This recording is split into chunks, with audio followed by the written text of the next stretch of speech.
This conference will now be recorded.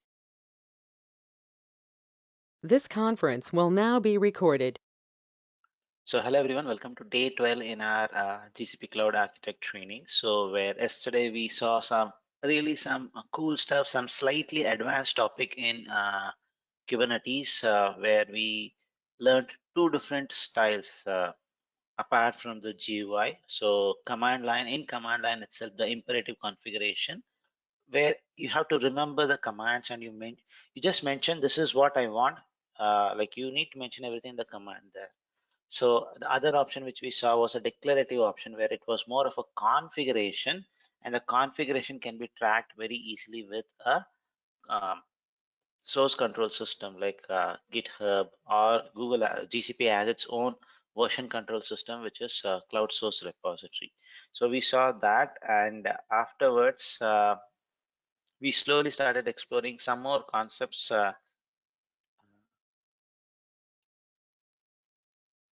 Some more after looking into the declarative approach, which is the best approach, we started exploring about deployment, replica set, and pods.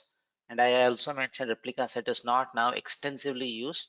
Pods are deployment, and pods are not self-healing. So if you just delete a pod which does not have a part of a deployment, it cannot be recovered. But if the pod is part of a deployment, it has a self-healing capability. Is there a question? Okay. So it has that self-healing capability, and I had shown you yesterday in the command line where I deleted a individual pod, and what happened? It was not able to recover back. But a pod which is part of the deployment, even if you delete, if something crashes, the pod comes up because you have mentioned what is your desired state there. So that's a very important thing, the self-healing capability. And this is an image which I did not create it. I got it from internet. It was really good, so I thought let me put that.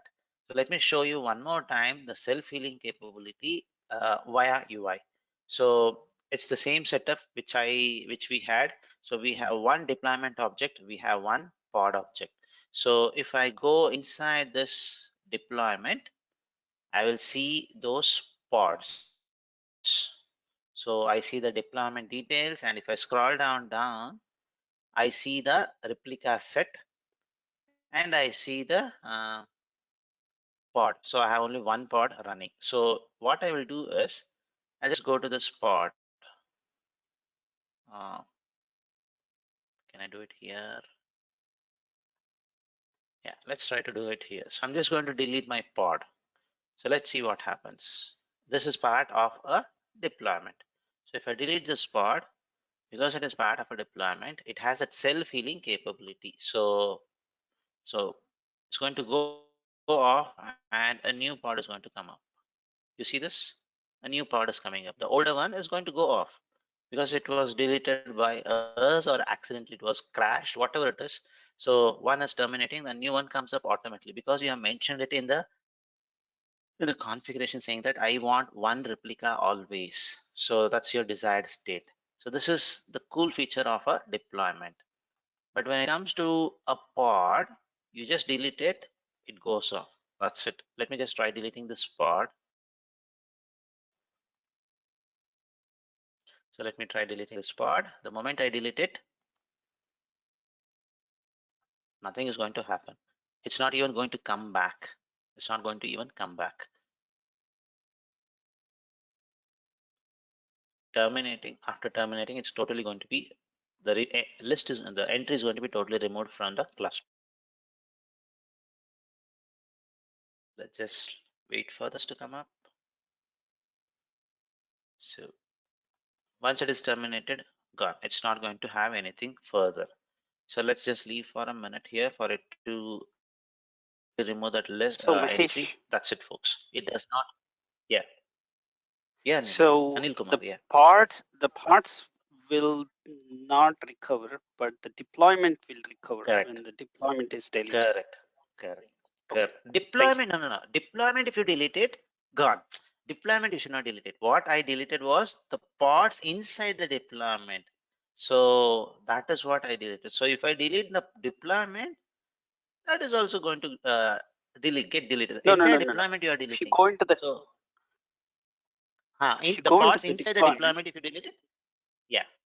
So deployment, and this deployment has one pod, so it has one replica set and one pod. So if I delete this pod, it is going to recover back.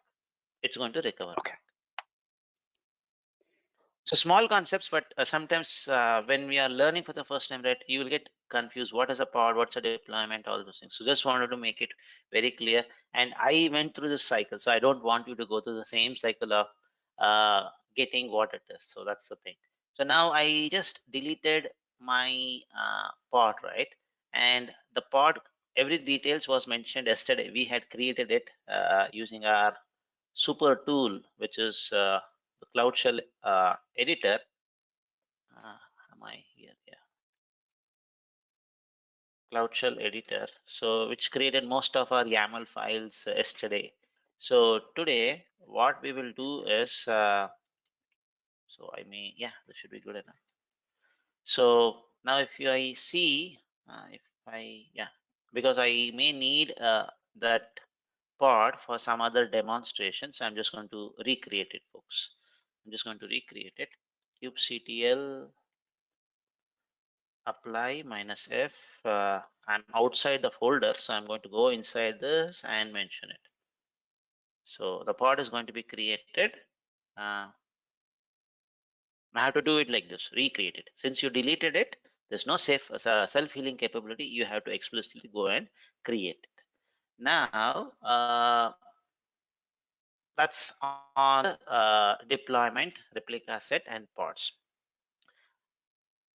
Now let's try to understand some of the specifications, replica, then strategy, maximum search, image pull policy, all those concepts, right? This is very important. I have seen, at least in the exam, something on image pull policy, strategy kind of stuffs. Uh, Questions are related to that specifications, the configuration which you write in those YAML files. So how do we understand it? The tip is very, very simple. So you may look into kubernetes.io documentation. You may get the complete picture. But if you feel that is a little vast, the simple tip is open your YAML file in the Cloud Shell editor, specifically in Cloud Shell editor. I don't know about any other editor which works like this. Maybe Visual Code can work. I'm not very sure. But I saw this one and it was very handy. So let me just show you how this works. Basically, we are trying to understand the configurations. Okay, so for that, let me launch my Cloud Shell editor. I would say I became a fan of this editor. That too after seeing yesterday's stuffs. So now let me just open my deployment.yaml file. Now, for example, you don't know what is replicas. Now, simple. You just mouse over on it. It shows me that tip, replica, number of desired pods. This is a pointer to distinguish between an explicit 0 and a default is 1. So meaning when you create a deployment, if you forget to mention this value, the value is going to be still 1. You are going to have one replica. That's the indication. So then you have selector. You just mouse over on it. It gives you that complete picture. So this is like either going through the documentation or only seeing the values which is important for you.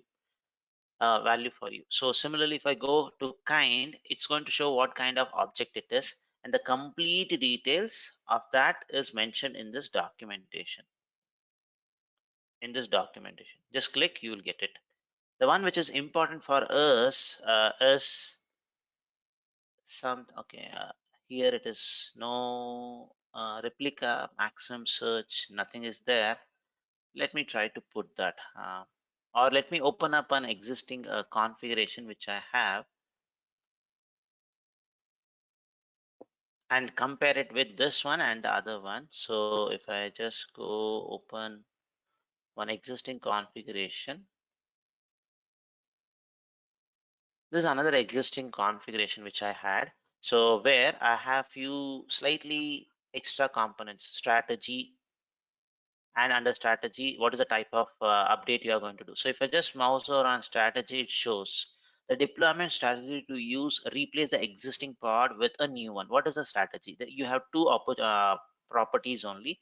One is rolling update. So you will have little zero time. You'll literally will not have any downtime. So the existing pod is going to be there till the new pod comes up. The existing one is going to be there. The moment it comes up fully, the old pod will start deleting. So that's your rolling update. The second type of option which you get is recreate. It's completely delete the old one and you create the new one. Recreate. You have two options, and the default one is rolling update, folks. Meaning in our configuration, we don't have the specification itself, the strategy. Meaning even if you don't mention it, the strategy is going to be rolling update is what it indicates. Now, how do I add it in my YAML file where I don't have mentioned it? No problem. Just hit type sorry, let me make a mistake. So I don't know how to do the spacing. So I just do start strategy. Oh, sorry, it is not showing here. So strategy, it shows me that. Now, after strategy, the type, what was that? If you don't remember, just do control space. It's going to show what should be inside this specification. Rolling update. Inside that, maximum search. How much is that you want? And maximum unavailable. What is that? I'll tell you in a minute. So now in no minute I was able to add the specification which you wanted. So that was a cool one, right? And you specifically mention what's the type. If you don't mention it, it's going to be by default. Sorry,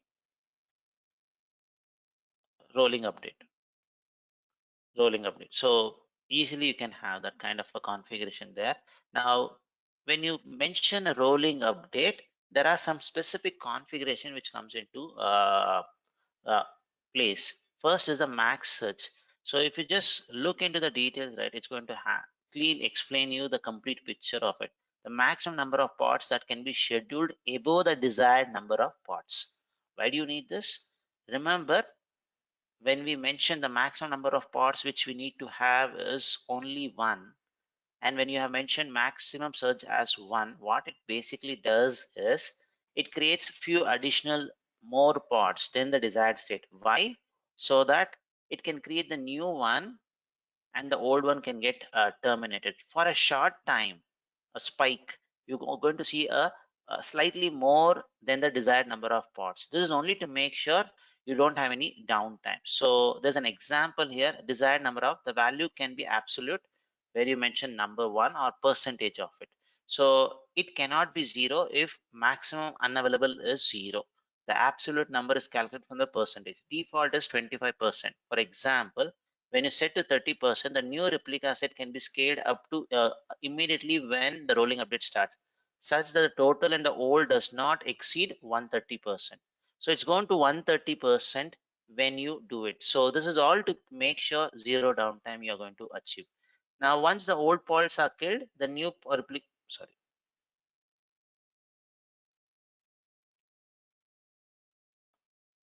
if I just scroll down, once the old pods are killed, the replica set will be scaled further, ensuring that the total number of pods running at any point of time does not exceed more than 130%.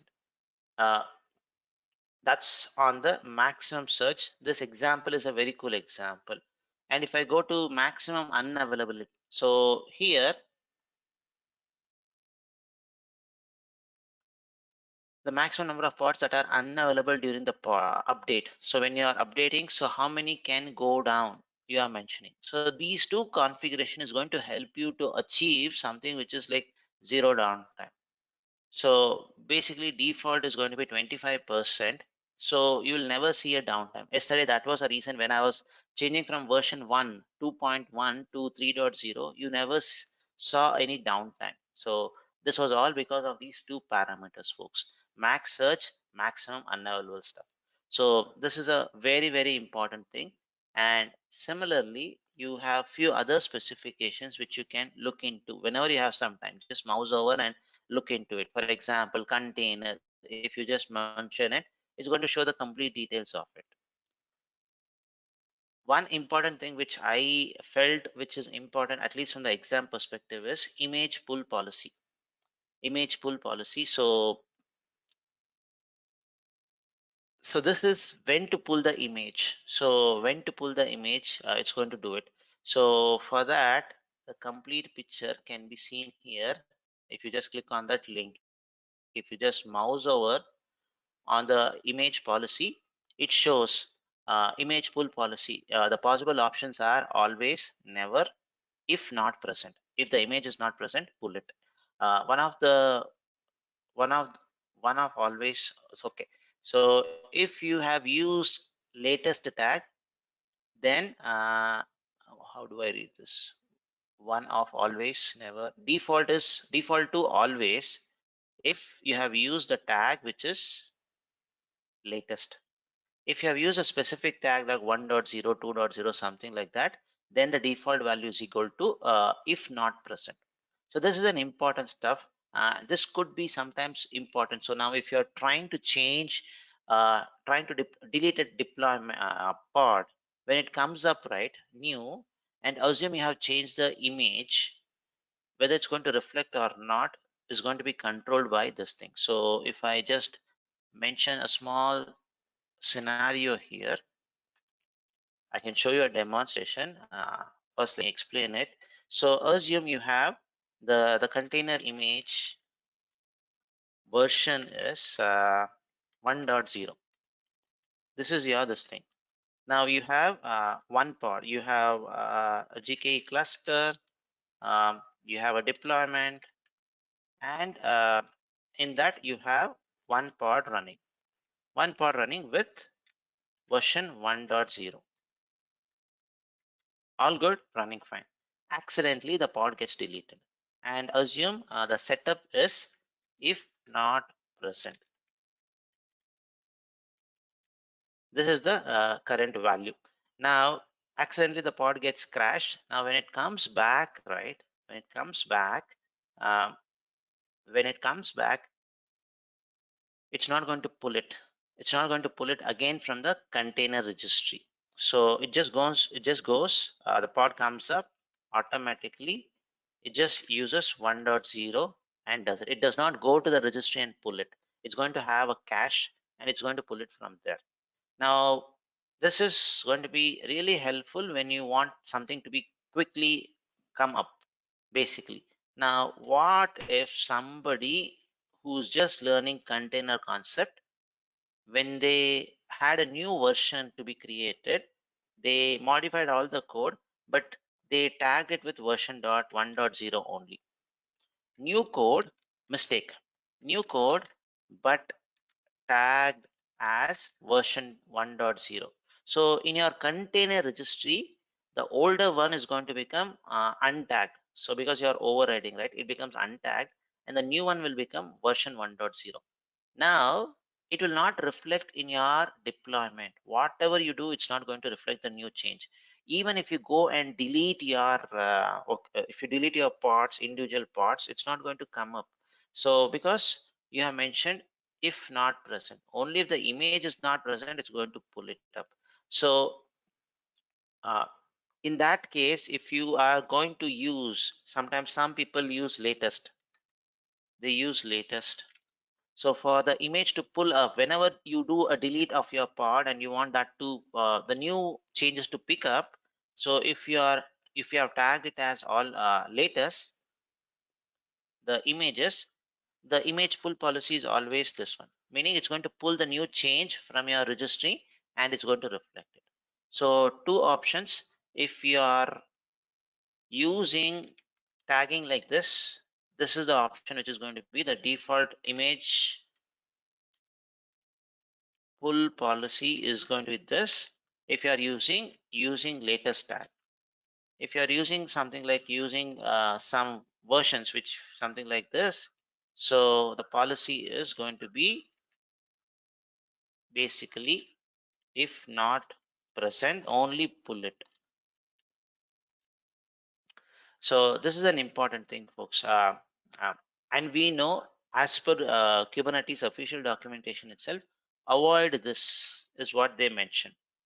So prefer to use if not present most of the time. So caching also it's going to help. So now if you say then how will it reflect the newer version? Then you create a new version itself. So don't create an image with an existing version. Then you'll have issues not reflecting the changes. You want to create a new one, create a new one. Don't retag it with the same version. That's the best option. Is there a question? No, that's what I have the same question, and you explained that. Thank you, Mahesh. Yeah. So always keep doing this, keep creating multiple versions. Now, implementation tip, I also am doing currently one implementation. There are where people, the developers are really good with creating these Dockers, all those things. But what happens is if you keep on doing like this, if you keep on doing like this, the versions keeps on increasing it, meaning you have multiple versions in your container registry. Now, definitely when you are currently, if your latest version is say for example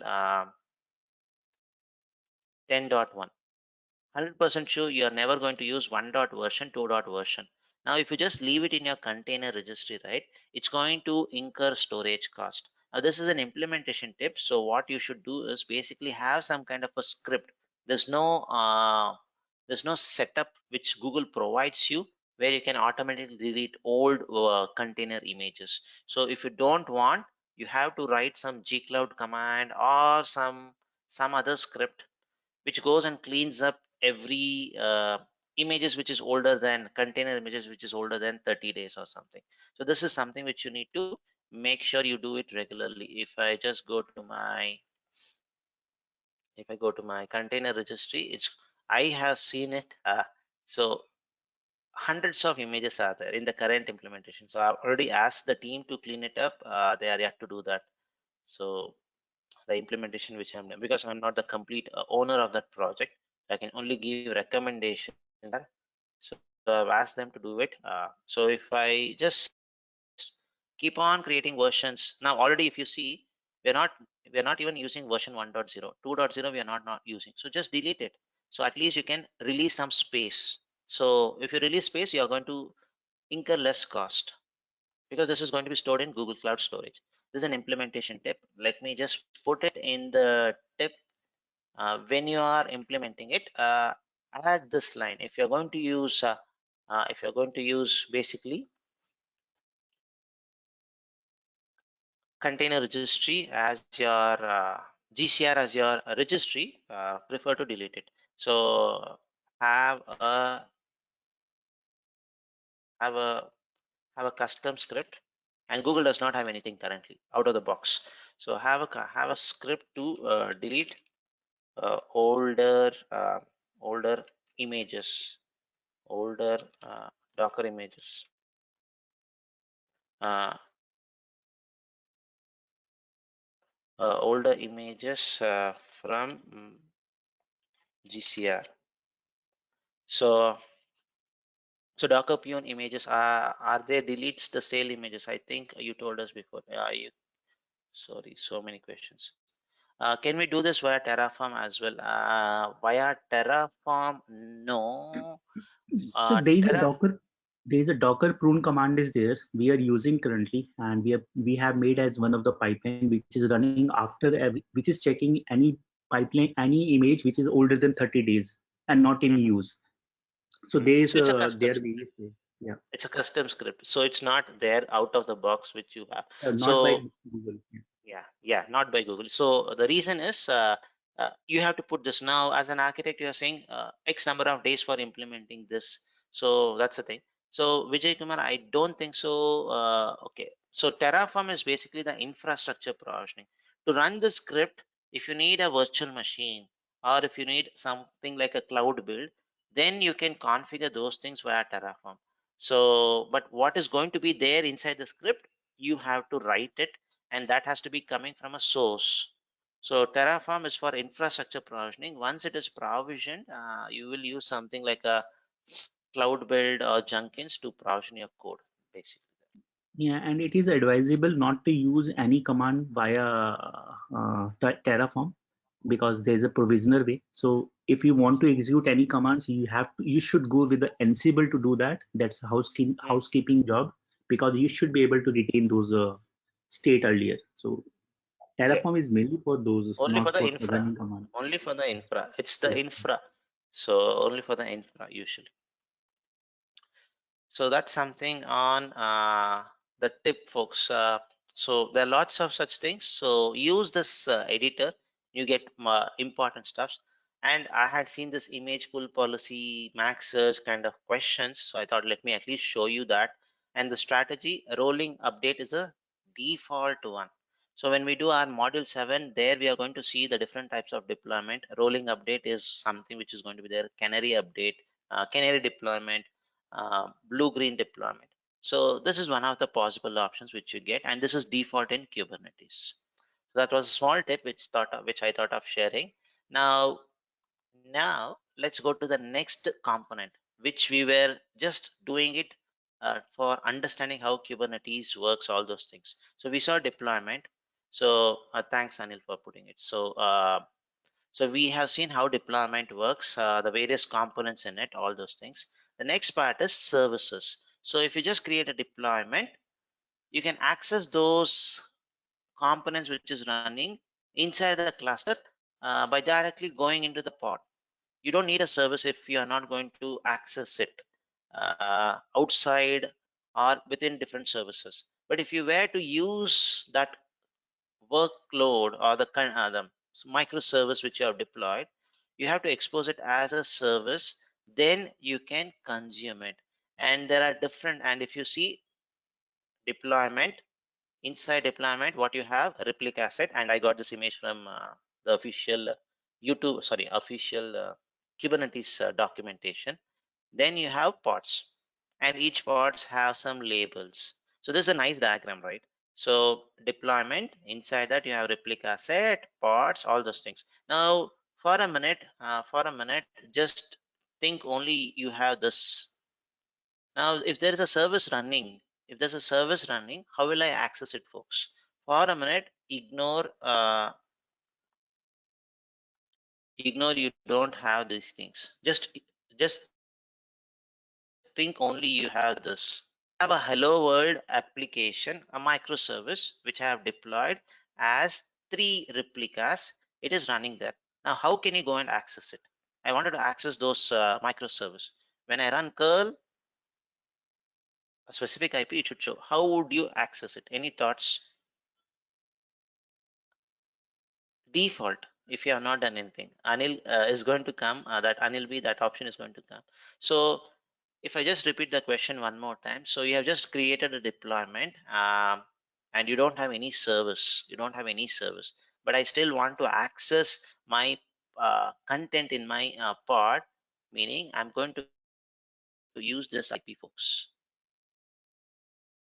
No service, but I can still access my microservice, the content what is running, by just going into knowing the details of my pod. Just go curl 10.10.1 10.1. If I do that, it's going to show me welcome to containerization. Simple. So I don't need a service if it's very simple, if I'm going to rely on this pod. But what's the problem with just relying on this uh, pod IP? Pod is going to have an IP address. That's the important thing which we have learned. But what's the problem if you just rely on this on this IP? The problem is going to be if the pod gets deleted, it's going to have a new IP address. Now we have to change the IP address. So instead of doing relying on the individual pod, you're going to get a kind of, I would say, a proxy where you can create a service where this is going to be your kind of a gateway where people are going to access your service and they don't need to worry about the pod IPs. So that is going to be updated in the internal DNS, and it's going to keep you, if you want to access your service, you access with this one, 1.1.1.1, this IP, and access it. And this can be a cluster IP, which is a default, or it could be a node port, which is a superset of your cluster IP, or it could be a load balancer, a superset of node port. So no load balancer is what we were doing most of the time throughout our demo last couple of classes. Now, first, what I will do is I will go and delete my service. Delete my service to just to understand this concept. I'm just going to delete my service, only have a deployment, only have a deployment, and show you how I can access my service via the IP address, and show you the importance what is going to happen when you delete a pod. Because it is part of deployment, it's going to come up, but when it comes up, the pod comes up, it's going to have a new IP range. So it's going to be difficult in my applications to always update my pod IP. So rather than that, create a service. So that's what I wanted to highlight here. Let me just show you that concept.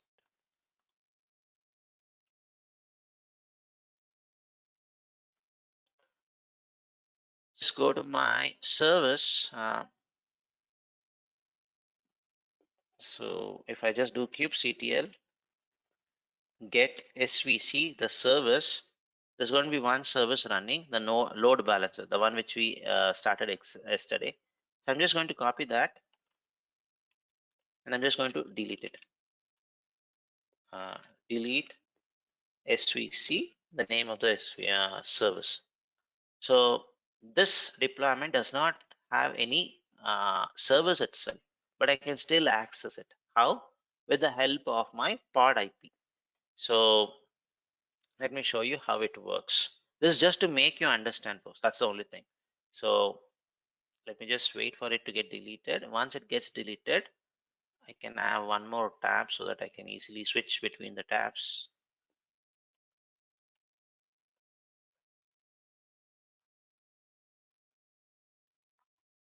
So by the time that comes, kubectl get svc.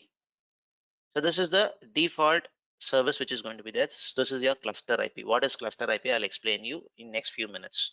So we have not come to services yet. So if I do deploy, I have a deployment. If you want to know the pod, all those details, what you can do is basically, I want to know the replica set, I want to know the pod, complete details, you do it, you are going to get it.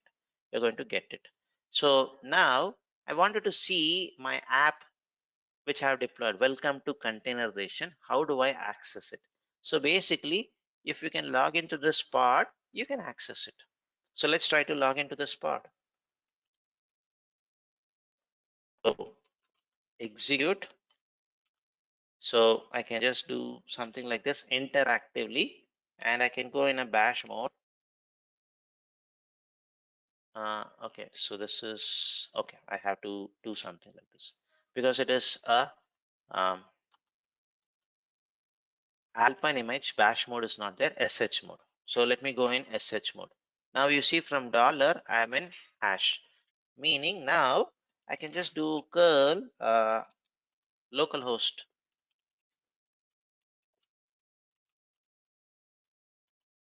Curl is not found because the OS is Alpine.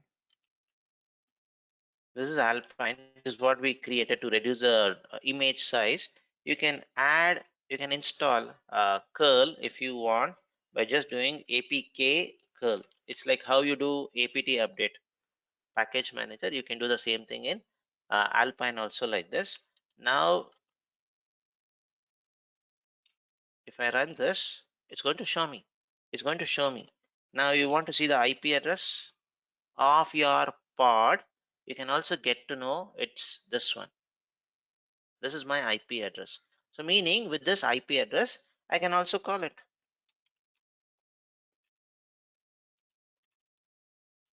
It works. So anything, any pod running in the same cluster, if I just give this IP address, I should be able to call it. Basically, that is the indication. I don't need a service. I don't need a service. So how do you know the IP address? One way, you just log in and get it. Other way which you can do is, if you go to your deployment, no, I may not get it. Okay, you will not get the details if you go here. Okay, let me just see if I can get it. I may think you may not get it. You have to go and get it because for exposing it, there is no endpoints currently. So you don't have any service. So the only way which you can get is go to the pod, get it. Go to the pod and get it. Now, if I just come out of this pod, if I try one more time, sh, now you see some message, folks. This is very important. I have seen many articles, even my videos gets usually outdated. The content at which Kubernetes, Google is doing, so content gets easily deprecated. Please look for some deprecated messages. It's going to help you out. So what it is saying is, yes, it has logged into the pod, but this command is going to get deprecated soon in the future version. So what they are saying is, don't execute this. Rather, run a command something like this. You put hyphen hyphen and do it, meaning exit. Don't do interactively. You don't need to have anything interactively. Remove this, the pod, put hyphen hyphen. What is the command which you are going to run in that? You run it here, IP space A. No message of deprecation. Now you want to see anything else? What you run in that machine? Something like curl the IP address.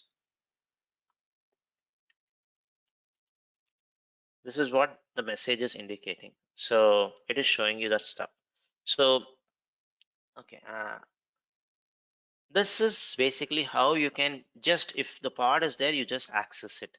Now, if I want to access it from some pod, can I use this IP? Definitely, because it is in one cluster only, right? You should be definitely able to access the pod from another pod. So this deployment also has one pod. I have a standalone pod. I can use this pod, connect to this pod and access it. Let me just show you how I do it. So without service is what I'm trying to show you first. So for that,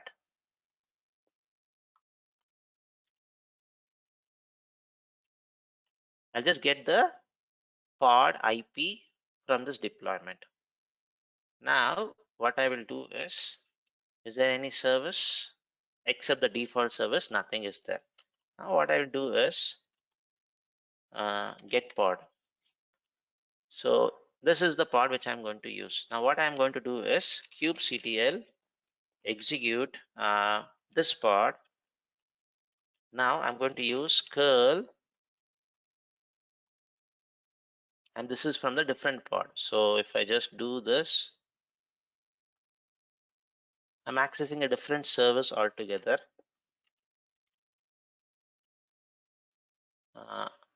What is this stuff? What was this pod all about? Curl. Okay, curl is not there. Okay, curl is not there in this pod. So first I have to install it. So I can do apk add curl. Installed. Now welcome to containerization. So even from a different pod I can access it. So this is all good. This is all good. Without a service I can leave is what I get. But what if you delete the pod? So what happens if you delete the pod? So let's try to delete it. Let's try to delete it. So for that I'm just going to leave the screen as is. Use this command watch kubectl get pod. So let that run. So the current pod is running. The name is KP, ending with KP. So hope I get a new cloud shell. Hope I can get it. 4 is what I have basically 4 pods. Easily do this. So okay, let me do this, folks. I can do it. So if I don't have this alternative, so I'm just going to delete a pod which is part of the deployment and show you what is going to happen. So this pod, the whole why I'm showing you this, when a data pod and a new pod is going to come up, we know because it's self-healing capabilities there. But what's going to happen to your IP address? The IP address is going to be totally new. So let me try deleting it. I'm deleting it in the UI. So you should see it is terminating and a new pod is coming up, which is CVV is the name of it. So the old one goes off. Now, if you are connecting from this hello pod with the old IP, you will definitely get an error. Let's try to see what is going to happen once the pod is fully up. So yes, it is running, and the other one is terminated. So now the command which ran last time, let's see what is going to happen. It's not giving response, giving me that welcome to containerization, because the IP address has changed now. The IP address has changed and you're not able to access it. So this is where the value of service comes into picture. So it does not connect. After some time, it's going to time out and show me I cannot connect. That's it. Host is not reachable. Now, why? Because you were relying basically on the IP address of the pod, and pod is mortal. Pod is like us. Humans die, so pods also die basically. So then if you want to know the actual IP, basically you have to again do the same stuff. So kubectl get, let me just keep this. So kubectl get pods. You want to see the IP of the new machine, the new pod, sorry. You run this command, IP space A. So what's the IP? It is 10.32.1.4. What was the one which was previously 3? So definitely you are not able to see it because the IP keeps changing. When a new pod comes, the IP keeps changing. So if I put the updated one, I get a response. Welcome to containerization. So this is without a service. Now, if I don't want to play around with this IP address, all those things, better create a service. And the default service which you get is cluster IP. So let's try to create a cluster IP and see how this can be completely resolved with just playing with the help of that service, which is of type cluster IP. That's the default one, which is going to be basically an internal IP address which can be accessed within the cluster. But if you want to access it outside the cluster, you have options like node port. What is that? I'll explain you. And if you want something much better, then you go with load balancer. If you want much better, you have an option called as Ingress, which we'll talk after we come back, maybe after the break. So we have some time for the break. So after sometimes we'll look into the fourth option called as Ingress. So first let's try to create a cluster IP. So how do I create a cluster IP? It's a service. It's a service, right? So we have our relative approach. We can just go and try it. For that, I'm going to open up my, till now here, is it clear? What we have explored was only deployment. With the deployment, without any service, how can you access it? I have shown you a very crude way. You have to rely heavily on your IP address of your pod. So this is the last time you are going to leverage the pod IP.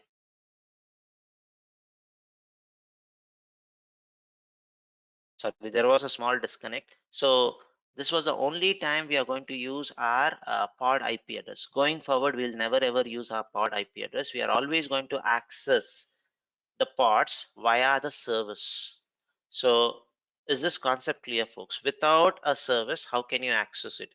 If somebody asks you as a question, if it's more on something infrastructure related and Kubernetes related job role which you're getting, you can always access it via the pod IP. Sorry, pod IP address easily. Is this concept clear, folks? If it's not clear, looking into the service will not make it clear. So this is a lead to that concept. Is that concept clear, folks? With just the deployment, you have a pod. The pod is going to have an IP address. From the pod, I can access it with the pod IP. And if there's any other pod in the same cluster, I can also use the IP and access it. Yes, no, folks. Is this concept clear? Or was it confusing? Okay, so if the concept is clear, now we saw the drawback of this concept. IP keeps changing. I cannot assume it is an application, some other application which is going to call this. Every time I cannot go change this. It's going to become problematic, right? So instead of that, what I create is I create a service, and this service is the one which is going to expose it to to the outside world or within the cluster itself.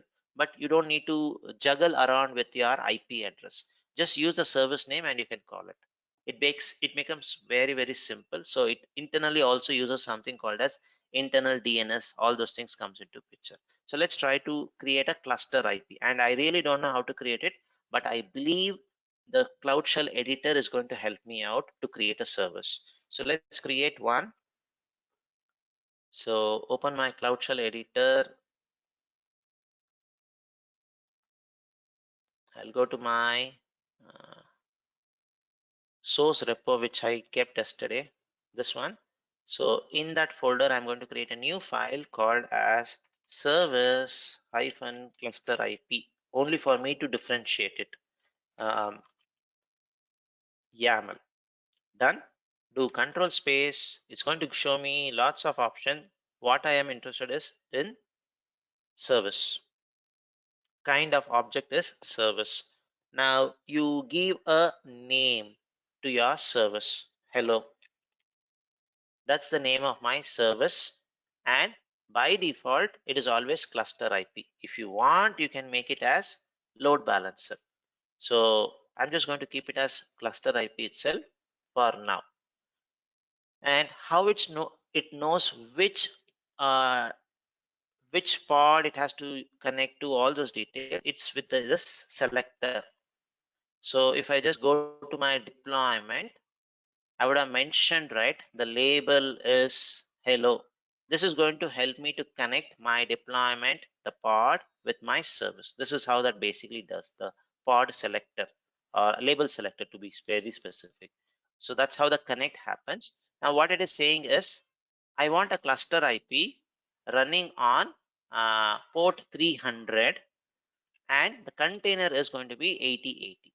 Let's just do that and give a try what's going to happen if I deploy this.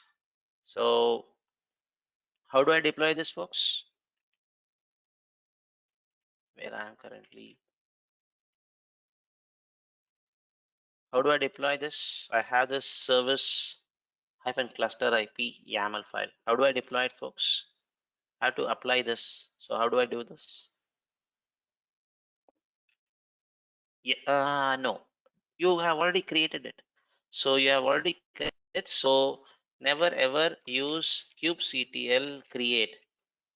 Never ever use this. So if you use this create, right, it's going to be again imperative. And so always use apply. This is going to be the best way for declarative stuff. So use this way. It's going to create you a cluster IP. So which is an internal IP address, the first and the basic thing. So to make sure whether it gets created or not, I'm going to put a watch command to see what's going to happen. SVC. Currently nothing is there. So I'm just going to create. I have this deployment done. Done. So a new cluster IP came. So this is my cluster IP. Now going forward, how do you get the YAML file? Okay, I'll show you that. So you just go to your editor. So you need to create this kind of a YAML file. How do you do it? Basically, you use your editor, give any name, cluster IP demo YAML, do control space. It's going to give you the various templates. The template which I'm going to use is Kubernetes service. So give a name to your service, something like hello 2 or whatever it is. Then you have it. That's it. So I'm just basically using the template which is already there, Anil Kumar. So I hope it's clear. You may use some other tool, but because this is built in, I thought I leverage Cloud Shell editor stuff. So once you have the YAML, you can just do kubectl apply. That's it. Is that clear, Anil Kumar? Uh, is that clear? Not clear still? Control space. Control space. Space. Developers usually would have used it when you want auto suggestions. So usually they use that. So they kept the same thing.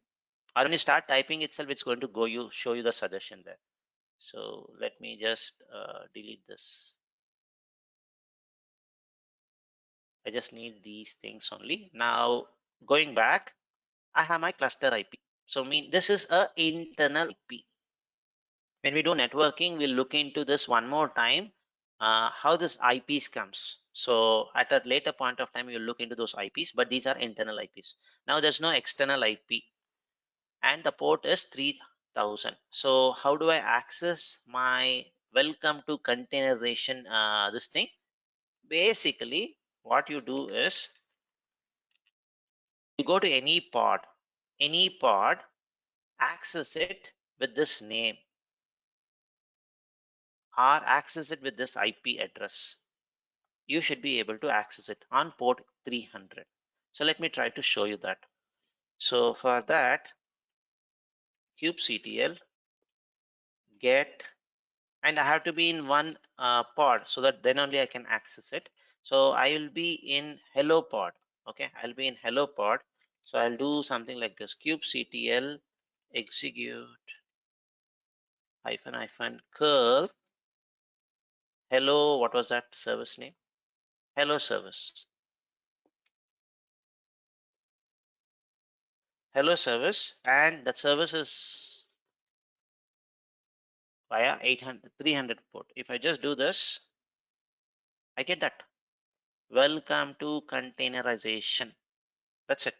Now, or you use the IP, your choice, the IP of the cluster IP, which is an internal IP address.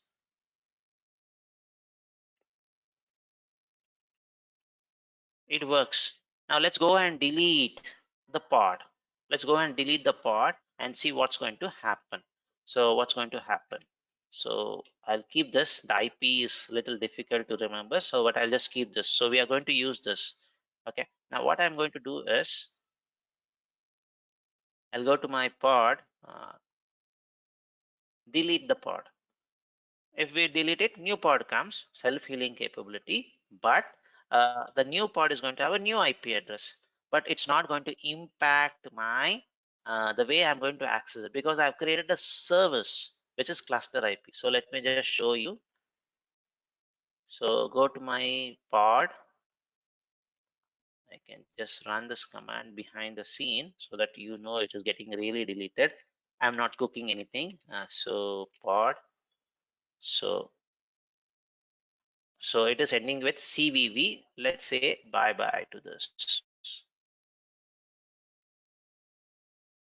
Terminating, the new one is coming up. It is 8x, meaning definitely the IP address of this pod is going to be new. Now, if I just go ahead and access it, still it's going to work. No difference for me.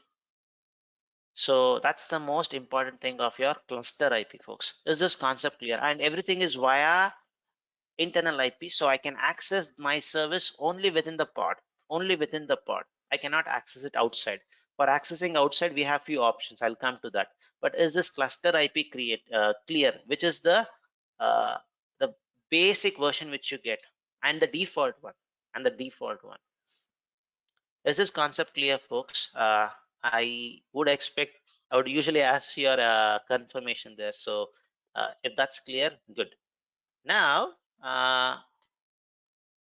what we will do is, what is the next option which you have after cluster IP? So we have one cluster IP for this, working fine, good.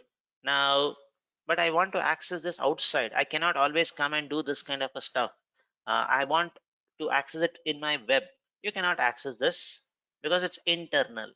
So then the option which you get is something called as node port, which is a superset of your cluster IP. So meaning when you create a node port, it's going to have a cluster IP and it's also going to have a node port. What is node port? Node here indicates basically your virtual machines which you have created. So where all your stuffs gets executed, right? So when you create a 3-node Kubernetes cluster, 3 virtual machines are going to be there. So basically this is the port of your virtual machine. Let me just show you a nice diagram here so that you are going to get it. So cluster IP is going to be something like this, folks. Basically use a service name dot namespace dot svc dot cluster dot local. This is one way. This is your internal DNS. Or you can just use your, if you have no namespaces, you just use namespace. If you keep it in very simple terms, what is a namespace? You have a cluster. By default, you are going to have a namespace called as default. You can have n number of namespaces. Namespaces are basically,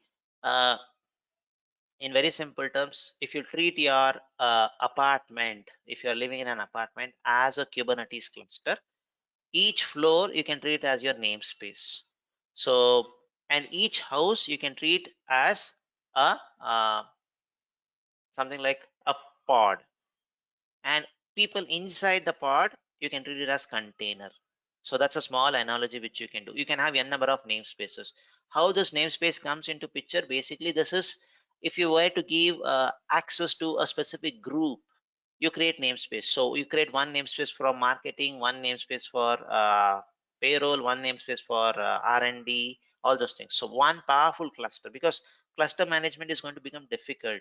So people what usually do is, in an organization they create a very powerful cluster and they create multiple namespaces and give access to a specific namespace.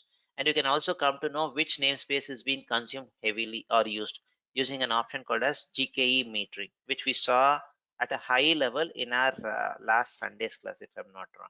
So you can use this. If you don't have any namespace, just use a service name, it's going to come up.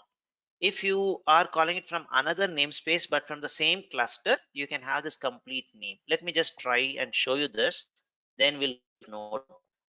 So if I just access it this way, curl default dot svc dot local. This is going to be the complete name, namespace default cluster. Now, why you need to mention this kind of a local DNS stuff? If you have multiple microservice, one microservice calling another microservice, at that time, if you give this complete URL like this, it's going to call. So at the end, everything is going to be microservice based architecture only. So using this kind of internal DNS is going to help you out. I get it. So maybe if I am calling, if this pod is in some other namespace, not default namespace, but in some other namespace, then you can call this with a complete URL like this. It's going to resolve it for you. So this is your cluster IP. Now, what is node IP? It's going to be, and again, this is a screenshot which I got it from Medium post, which was created by a Googler called as Sandeep. That Googler is really good with the Kubernetes concepts. If you just search for Kubernetes Google Cloud, few of the videos which you get is from that person, Sandeep. I don't remember his second name, but those videos are really good. Uh, this is your node port. How it works? Traffic goes via your virtual machines. Those are your nodes which you have created for your Kubernetes. So it goes via that a cluster IP. It's going to be there. There's going to be, because node port is always a superset of your cluster IP. So when you create a node port, you are going to have a node port plus a cluster IP. So traffic goes to your VMs high port, usually between 30,000 to 38,000 ports. From there, it goes to your cluster IP. From the cluster IP, it's going to hit your pod. So this is the propagation, how the traffic propagates. Let me create a node port and show you basically. So now, since your VMs are already exposed, it's going to have an internal IP address. So accessing it is going to make us expose it to the outside world, basically. So the cluster IP will not allow us to access it from the outside world. With node port, I can access it. So after we understand node port, we'll come to our load balancer. So if I just go to my this thing, again, I'm going to create a new service, I can create n number of services. So I'm going to open up my this thing editor. Now let's create something called as service hyphen node port. Service hyphen node port dot YAML. The extension is very, very important. Otherwise, the auto completion will not work. Then control space bar. You're going to get that option service. and I'm going to mention the service as now hello service node port, so that I differentiate it. That's my node port, but my namespace, the app selector, what you have mentioned in your deployment was hello. I'm just going to keep it like that only. I'm just going to keep it like that. Now this is what, again, cluster IP. I don't want cluster IP. Just change this to node port.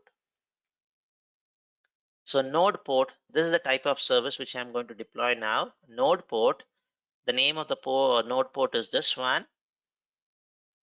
The selector is going to be hello itself, because that's what we have mentioned in our deployment.yaml. Same port, this thing. Now what is this going to happen is what is you will be curious to know. Let's try to deploy this. No worries, Vijay. Take.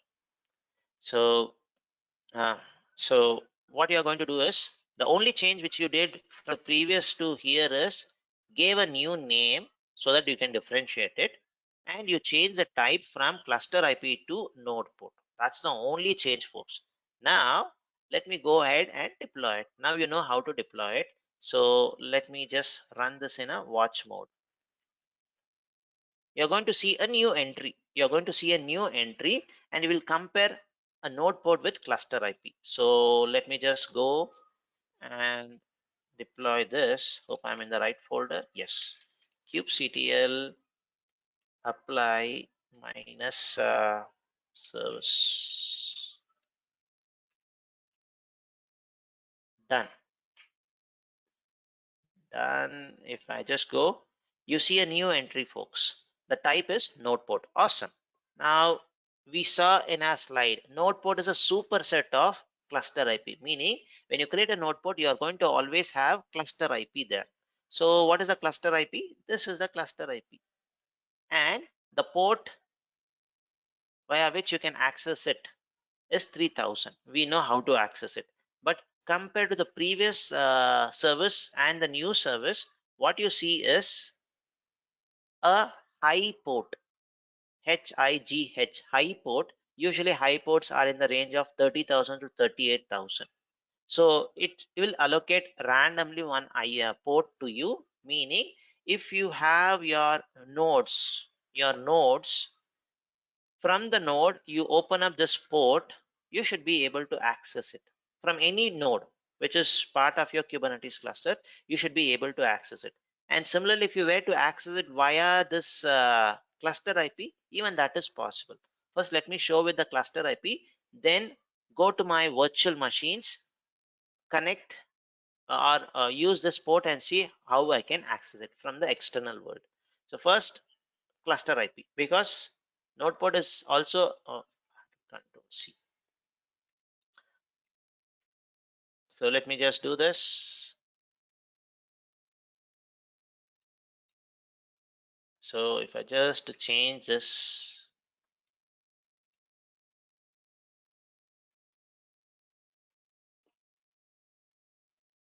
I get my response. Welcome to containerization.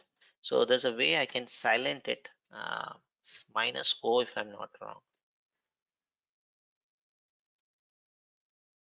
No, what was that command, folks? Minus S. I don't want those message. Yeah, this is a better one. So this is a better one. So it shows welcome to containerization. Good. Now if I use the other one, it's also going to show me that stuff. So I have two cluster IPs. I can access it. This is okay, but it's still internal. But how do I access it from the outside world? Basically, what you do is, if I just refresh this. So you go to your virtual machine. Go to your virtual machine.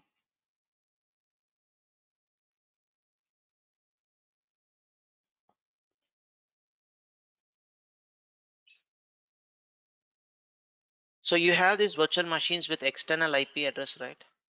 So we can easily access this IP, any of the IPs which you have. So put that, go to your node port, which is mentioned there, 3232371. Just use this and you should be able to access it. Let me just try to show you that. And if it's not working, then the only reason why it's not working is because the port is not open. Firewall rule is not open. That is the basic stuff. So it's not opening up because the port is blocked. So let me just quickly do it. Again, a jump to networking, but let me just do it quickly. Firewall rule which we are opening. If I just go to my networking, open up that specific port. So open up that specific port. So allow node port. What is that port? I'm just going to leave all the default stuffs. More on netting in our networking class, the firewall networking class. I'm just going to allow that port, folks, nothing else. TCP port, which is high port, 30,000 to 38,000 usually. So just allow it. Done. The port is going to be allowed. Now if I go and refresh it, it works. You can also try it. So this is the first IP. Now you want to see the second IP, just go to your virtual machine. You are going to get the IPs of your node.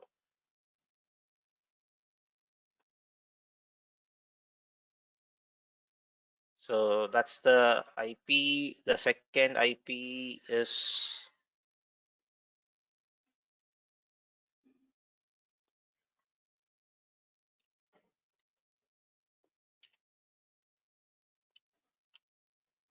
that also works. You can give a try. Any port, any node, any node IP is going to work for us. So the last one, 62. This is the last one.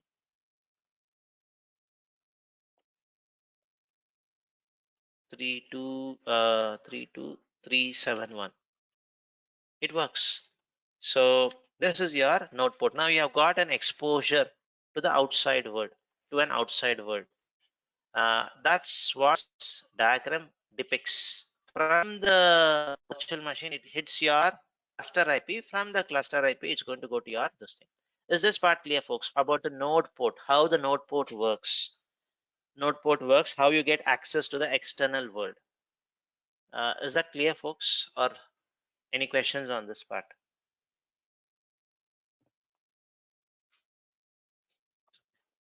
So there's no, okay, clear. Thanks for mentioning that. So now this is good. Now when this cannot work, the node My port is, my yeah, my one small question. yeah. Whenever you're executing, you definitely need to mention the execute pod also, because on that pod we have written the command. That is the reason you are executing the pod, and then the other command. Did not get your question. So which command you are saying? The Okay, when you, execute is this one? yeah, This yeah, one? that's hello You need pod, to hello mention pod. the pod. Yeah, you need to mention the pod name. Okay, Yeah, pod name. Then what is the command you want to run in the pod? Basically, it's at the end. but Nothing but a lightweight container. Yeah. but if I have multiple pods, Hmm. then You have to if for mention the example pod. one, You have to mention the okay, pod name. You have to mention. You get the pod name like this. You get the pod name. You can have n, no problem. What pod you want to log in, just use this command. okay, because all these pods comes under that same cluster node, so that is cluster IP or port node, so it will work for any other pod as well, correct? Uh, it will work for any other pod. Did not. So cluster IP, right? It's if you see here. So cluster IP. So you are now not directly accessing the pod. You are accessing it via the service. So service. The service is going to keep all the DNS, all the IPs here. So there's going to be an internal DNS it's going to create. So updating it. If a pod gets deleted, a new pod comes, its IP is going to be registered here. There's going to be an discovery which is going to happen. So you don't need to worry about what is a pod IP, but you just need to be knowing what is the service name or the cluster IP service, sorry, the service name or its cluster IP. So if you know that, that should be good enough for you to access those workload, Kumar. Clear? Not clear? Yeah. Just to understand, for example, if it is a google.com, for example, okay, so my application is google.com, right? Correct. Mm. So, and I use Yeah. the new one, which is node port. We'll come to Okay. that. Oh, hold on to that. Hold on to that. I'll come to that. So if you're going to go to that level, there's a different option. I'll show that. How it works, I'll show that. Just keep your question. I'll answer it. Okay. So this is the node port which we just saw. This is going to be a good choice when I want to expose it. But the problem comes is when you're going to deploy something in production, you not have nodes with external IP address, because what in production you will going to create, which we have also documented in our implementation, is always create a private Kubernetes cluster. Private Kubernetes cluster will never have an external IP address. So if it does not have an external IP address, you cannot access it like this, right? So then you have again a problem. So you again have a problem because if I were to access it from the outside world, I should have an external IP address. So node port will not be a good fit there. So that is where you will do usually a load balancer. So what's going to do with the load balancer is the load balancer is going to have an external IP address. Even though your virtual machines, your nodes will not going to have an IP address, your load balancer is going to have a new IP address, which is the service which you're going to create. Then it's going to hit your cluster IP. Then it's going to do it. So this looks better, right? So let's go and try it. We have been trying this node port for last week only. So node port is your superset of your load balancer is the superset of your node port, meaning you will have a load balancer, you will have a node port, you will also have a cluster IP. All three is going to be there when you create a load balancer. Let's just go and try to create one. So if I just go to my service, I have a cluster IP, I have a node port.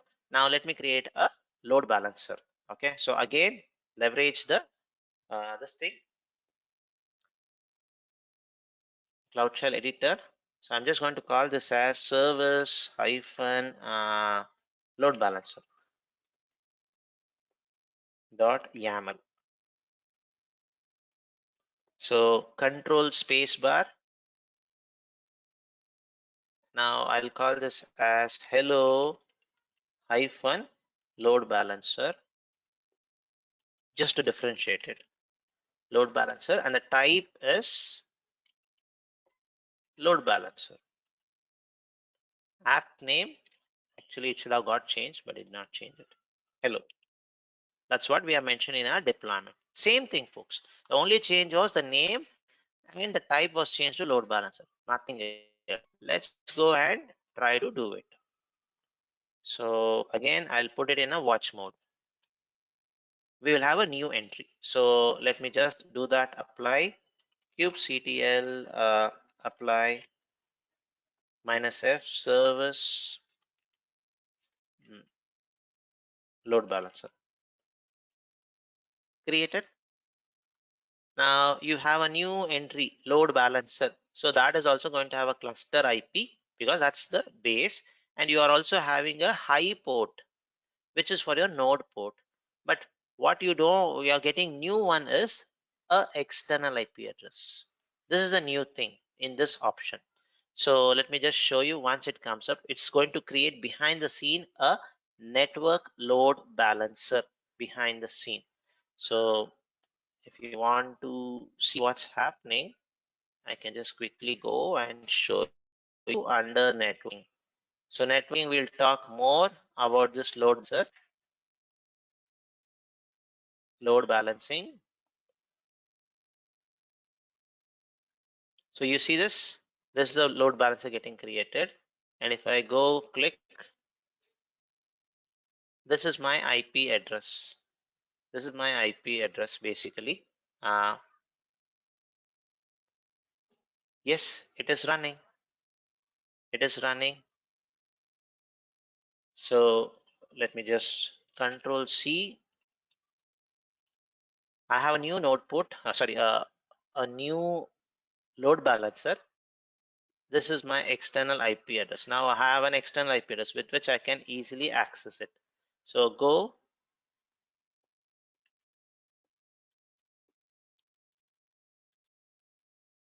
That's it. It works. So it works.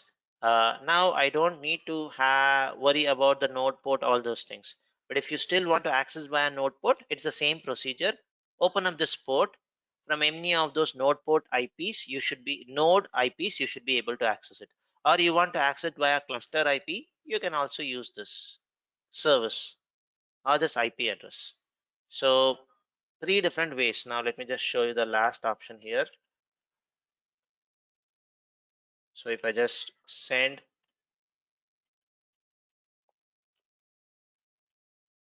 it works. It works easily. Simple. So the whole reason of showing this part is you have cluster IP, which is going to be default. And when you create a node port, you will still have cluster IP and node port. When you create no load balancer, you will have cluster IP. You will also have a node port and you will have an external IP address. So it's a superset, basically, the load balancer. So is this part clear? Folks, now if you want to see where the services keeps all the details about the load bar, about my node IP, all those things, if you want to know that details, so you go to a service, any of the service which you have, any of the service. If I go here, the first one, which is cluster IP, if you go to the bottom, you should see this one. What is this, folks? Can anybody tell me? So I'm in cluster IP. I'm in services, not in workload, services. So when I go to my cluster IP, when I click, this is my cluster IP address. When I click on this, go down, I look at my pod. My pod, this is the endpoint. So this is my pod IP address. So the discovery is going to happen via this. So if you want to verify whether this is really your pod IP, just run this command. Just run this command. Have to scroll down. So do kubectl get pods or pod, whatever it is. Now let's get the IP address of this pod ending with 8x. What is the IP address? 10.32.1.5. This entry is going to be updated in the service everywhere. Okay, and there's one more command which Anil gave, so that's also a handy option. You can do this also. So this is one way, or if you don't want that way, you use O-wide. So if you use this, it's going to show you the IP address of your pod. This is another way. So thanks, Anil Kumar. So this is another way where you can get the IP address of your pod and in which node also it is running, you'll come to know. So it's a 3-node Kubernetes cluster. In which particular node my pod is deployed, you will also get that details with this O-wide flag. So similarly, if you look into any service, you will have the details of the pod captured. So if you go to no load balancer, that service discovery is going to happen via this. Now, if your pod gets deleted, a new entry is going to get updated. So that way the service is going to keep track of those things and you don't need to worry and you just access it via the service name. That's it. Okay. So is this part clear, folks, about the load balancer, node port, and cluster IP, how it works? How it works.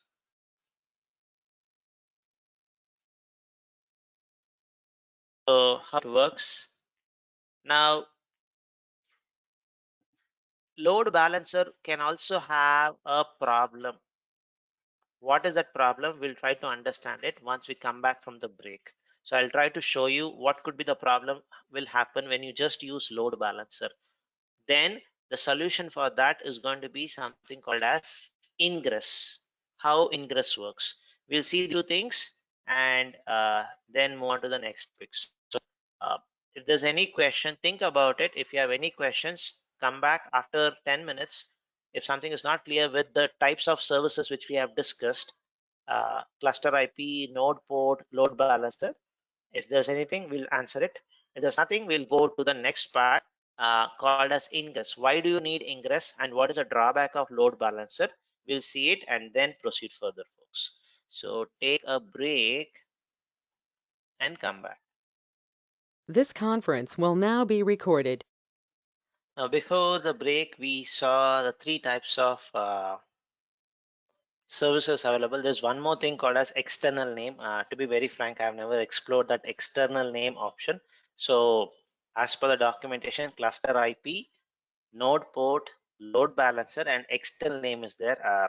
You can explore the external name. I've never tried an option to explore that part.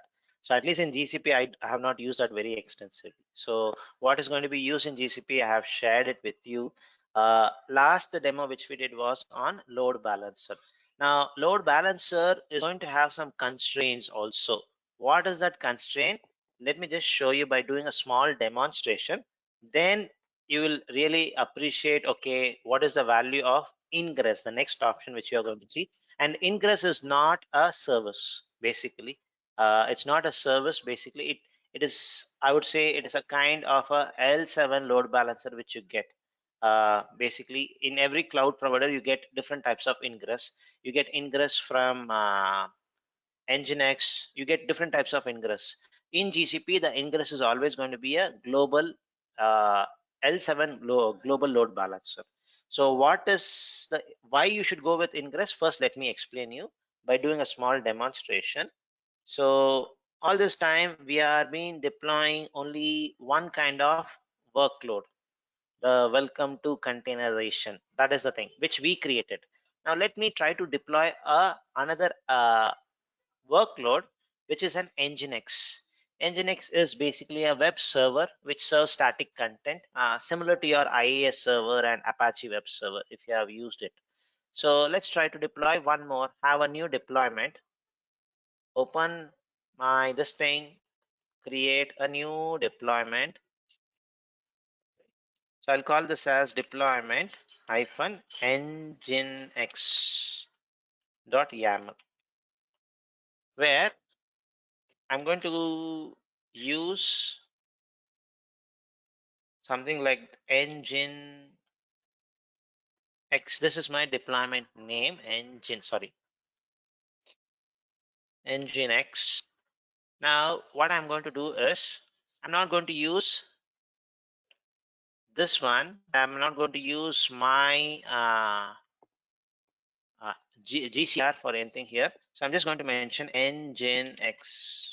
So if I don't mention anything, so if you see here, the registry is Google Container Registry. You have some different registry here. So if you don't mention anything, just mention the image, it's going to pull from Docker. It's going to pull from Docker, basically. Now this listens usually on port 80. Usual port is port 80. So what I have done, I have created a new deployment with the templating option which I get in the editor. Now I want to deploy a new one, and it's the image is going to be Nginx, a web server. Let's go ahead and deploy it.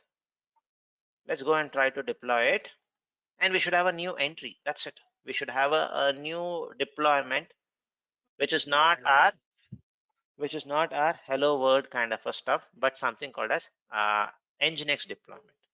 So let's try to deploy this. So kubectl apply -f deployment -nginx. When I do this, a new deployment is going to come up. So want to see that, you can see it in this deploy deployments, everything is going to show. So Nginx deployment is done. So if you want to see the pods, what is happening? Okay, so I have one pod from my hello deployment, one standalone pod, the other one is Nginx. So in this Nginx pod, if you go and log in using this command kubectl execute or connect to this pod, I can run something like curl localhost.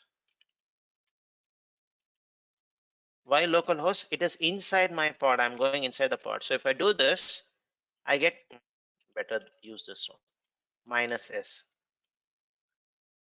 So I get a different response, folks. It does not show me welcome to containerization because I'm having I'm trying to access my Nginx. So it's going to show welcome to Nginx, the home page, the default page of your Nginx. So this is one deployment which I have created. My requirement now is I have to expose this. I have to expose this to the outside world. What is the option which you would prefer, folks? I have a deployment. But I don't have that as a service. But I want it to be exposed to the outside world. What would be the option which you can prefer me? Cluster IP, no node port, or load balancer? Good, good. So Anil B, Anil Kumar got it correctly. Basically, your load balancer, because you want to expose it to the outside world. This is what you want. So what we will do, we'll create new service. Simple. So let's create a new service. Again, leverage our Cloud Shell editor. So easy. Now it becomes so easy for us to create this.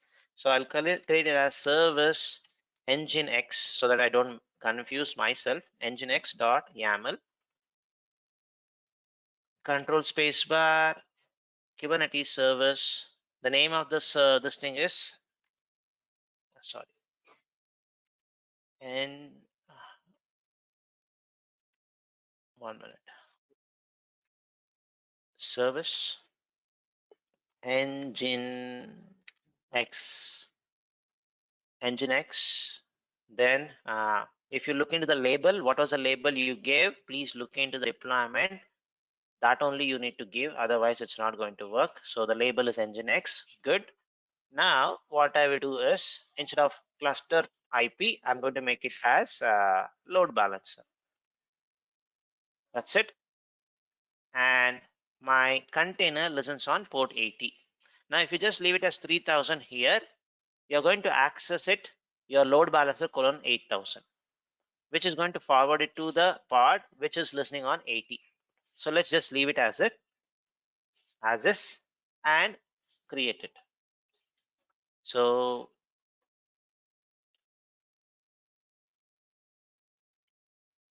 kubectl, or if cube is becoming difficult, k, because I have a alias created, apply -f. Want to show you as much as possible options. Done. Service created. It's going to be a load balancer. So let me see whether it has created.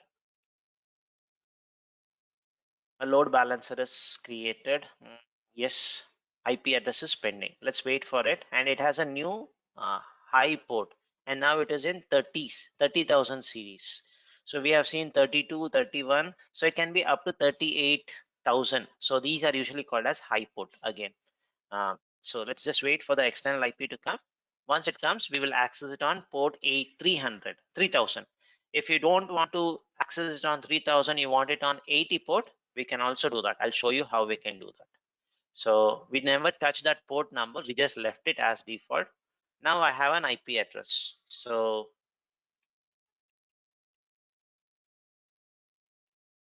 now if I access this port,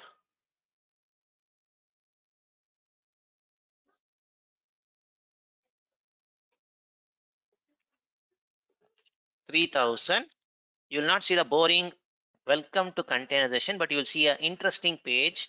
Welcome to Nginx. This is the default page of your Nginx. Now you say, I don't want to access it on 3000 port, Mahesh. What I can do? Simple. Go to your service. Go to your service. The port which you were mentioning here, change it to 80. Change it to 80 and run it. It's going to start working on it. So let's just apply that. Change. Done. Now, if you go back and verify it, whether it's updated or not, yes, it is updated. This is updated. Now, if I try to access on 3000 port, it's going to throw me, is it working?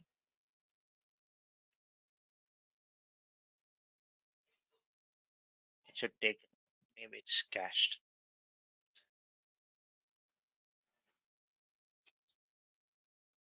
Is it cached or it's working? Or it's going to take time. Let me just wait for it to show up, or they made it wrong. One port, this is the port. So if I just mouse over, the port that will be exposed by this service, and the port which is going to be used by the container. So yeah, it's working. It is working. Try, folks. You should be able to see it.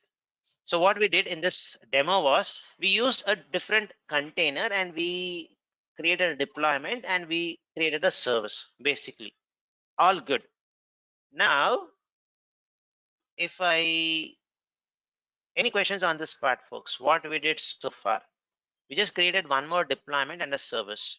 It has a new IP address and we are able to access it. And you should be able to also access it. So Mahesh, if you don't now mind. if the requirement, yeah, come again. Yeah, Sorry, I did not. Mahesh, before you created the type equal to load balancer, you created one more NGINX, right? What is the difference between that NGINX and this NGINX? Can you show me, please? Which engine? It's only one is a deployment, one is a service. Yeah. So let me just. So, okay, the before and the previous one, it was only the same thing. The port was changed. On which port you want to listen? So I don't want to keep that I understand. Yeah, that is earlier you put 3000, then now it put 80, right? So before 3000, you created one more NGINX. This is the deployment. This is deployment. You have to deploy it, right? So you need to have a deployment, and then you want to expose it. You need a service. So first create a deployment. Okay, got you. Which is going to use Nginx image. Yeah. So any other questions, folks? Any other questions? Now, if you see it in your UI, sort it. So now tomorrow you want something else. Assume you want something else to be deployed and you want to expose it the same way. You will do the same procedure. It becomes now simple. The only change which you are going to do basically is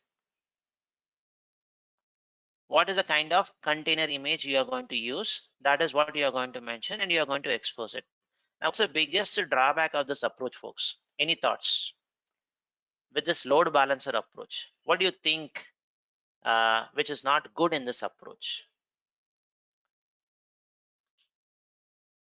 External IP. How many external IP address will you create basically? So you keep on, if you have 20 microservices, all want to expose to the outside world, then what will you do? 20 IP address will you create it? It's going to be a little risky and more expensive also, right? Sorry, not little risky. Sorry, it's more risky. So you are exposing it. So it's going to become expensive also and difficult to manage. So that's where every cloud provider provides something called as an ingress. It's like, I would say, like a filter or like a layer 7 load balancer, which helps you to avoid n number of external IP address, but you use a concept of load balancer, L7 load balancer. This behind the scene which creates is a network load balancer. We will create an ingress which is going to do this host and path rules, which we had seen in our MIG. The same thing is going to be applied here also. Ingress can be implemented in multiple fashions in Kubernetes. So if you just search, you'll get Nginx Ingress, and there are a few other options. Google, when it comes to Google Cloud Platform, the ingress is always implemented via load balancer, L7 load balancer. How does this work? You create a layer 7 load balancer. Now, if you want your welcome to containerization, you have something like that is one microservice. Your Nginx is one more microservice. Now, what you do basically, you create something called as node ports for these things and have this host and path rule mapping slash IP address slash. If you do, you want it to be served to welcome to containerization. If you put slash Nginx, it's going to be served from Nginx pods. So you can have different host and path rules where you will have one single IP but serving multiple microservices. So you play around basically with your domain or the context, the URL context there. So this is going to be much easy to manage, and one single IP address. That's going to make more sense instead of always having for every microservice which you're going to create. You're going to create and don't connect with your microservice and this service, folks. Microservice, when I mentioned, this is what is your actual business logic which is going inside your pod. So you are exposing it as a service. Cluster IP is going to be there, or node port is going to be there. Then you are going to have one single IP address and access it basically. So you don't need to have multiple IP address to access your various services. That's what Ingress gives you. But one prerequisite, at least in GCP, I'm not sure about other cloud.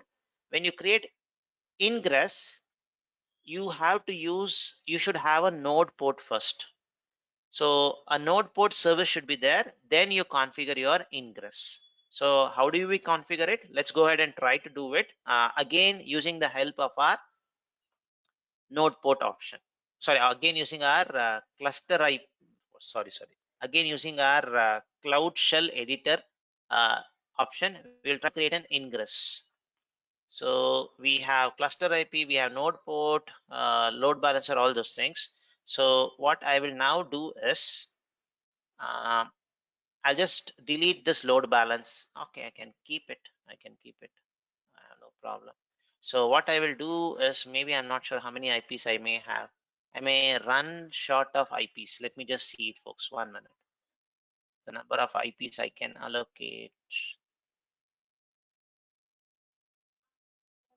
How many IPs I have?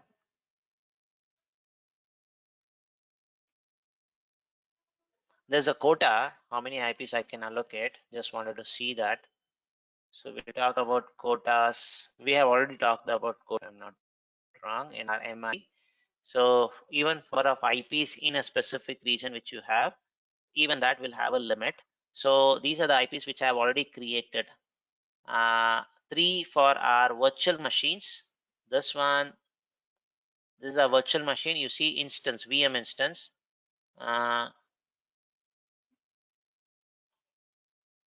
Okay, I cannot select it. Leave it. This is for the virtual machine. This is for the virtual machine, and this is for the virtual machine. And the middle two are basically your forwarding rules, basically created by your load balancer, network load balancer. And if you look, everything is basically regional and regional basically. So if you want to know the quota, how much is your quota, and everything is in Singapore itself, we have created. If you want to see your quota, you can go to your IAM quotas. You'll be able to see the stuff. Are we close to the quota? So I guess 4 was the one, 4 or 8. Let me check what is the quota there. Okay, IP in use. So if I just click on this, so quota, this is for the VMs. This is for the VMs. There should be also an option here. Global, okay. 3 is what I have used. 3 virtual machines, 3 is used. This is for virtual machines. Global, have I used anything? Global 2, I have used.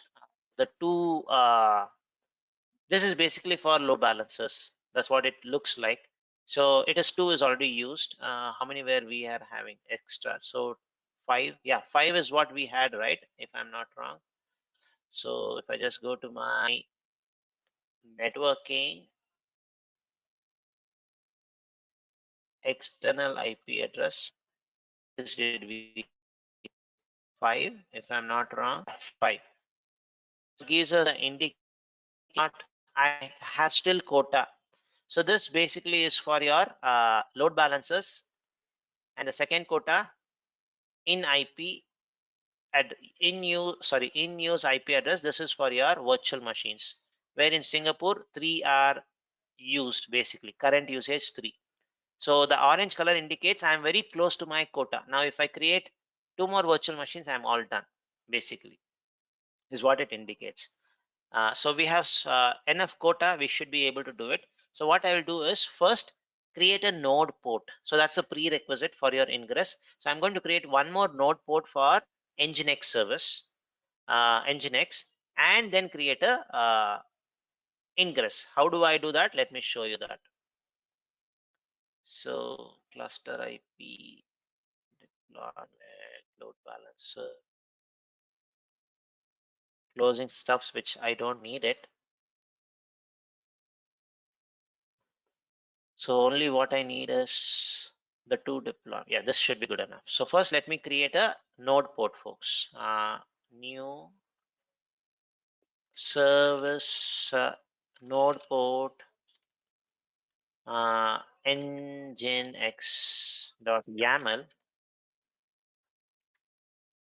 So it's a service, then nginx, I'll call it as node port. Call it as node port, but my app in the deployment is called as node nginx only. So I'm just going to do that. Type I'll change it. Yeah, type I'll change it to node port, and let me listen on port 80, or I'll just for a minute I'll just mention it as, so 9000. Let me make it as 9000. 9000, just to show you some difference. My container, my nginx runs on listens on port 80. So this is my node port configured. So let me just deploy this.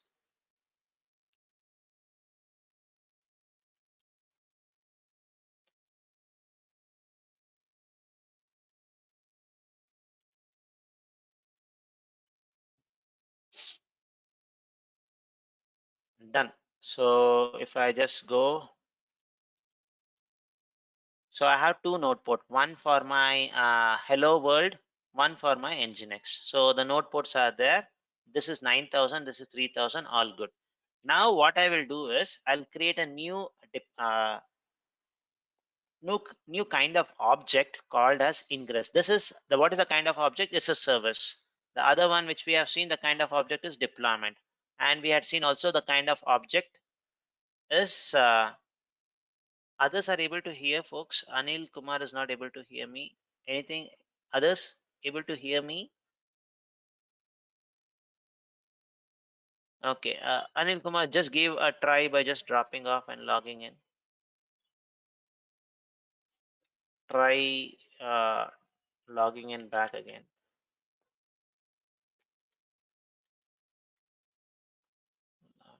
Drop. Okay, just check your connectivity, Anil. Maybe something went wrong. Check it out. So now what we'll do is we'll create a ingress. So again, new ingress. You can give any name, but the extension is important. YAML. Now I really don't know how to write this thing, but if I just do control space, I get an option for Kubernetes ingress. So let's leave the name as traffic router. Now this is the most important part, folks.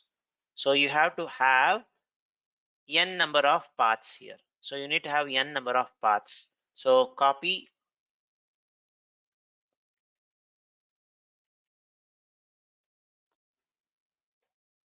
paste.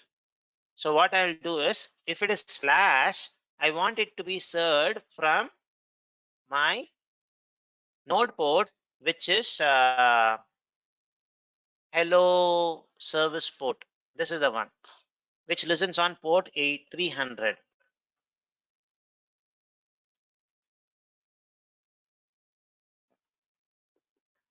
3000, sorry. Now, if I want to access /nginx batch 6, this is my path. If it is like this, it has to be served from another node port which I have just configured.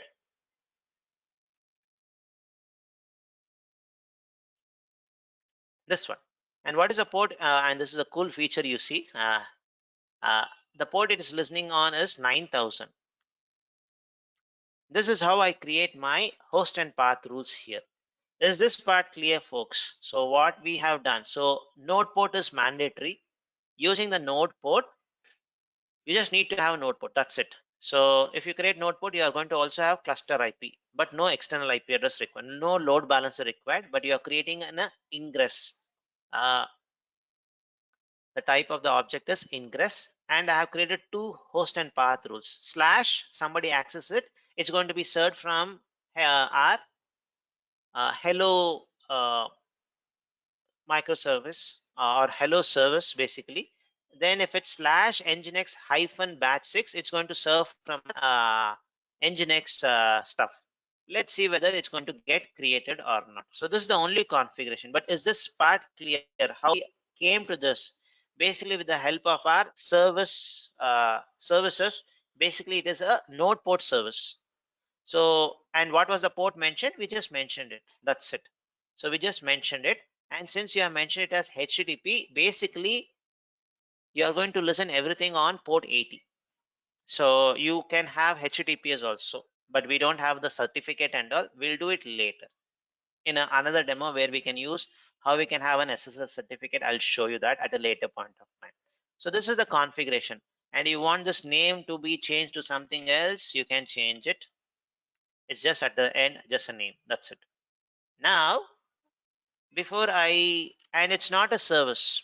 So when you deploy this Ingress, it's not going to show it as a service, but you have to use a different parameter here to know is there any ingress. There's no ingress currently. What I'll do is I'll just deploy this.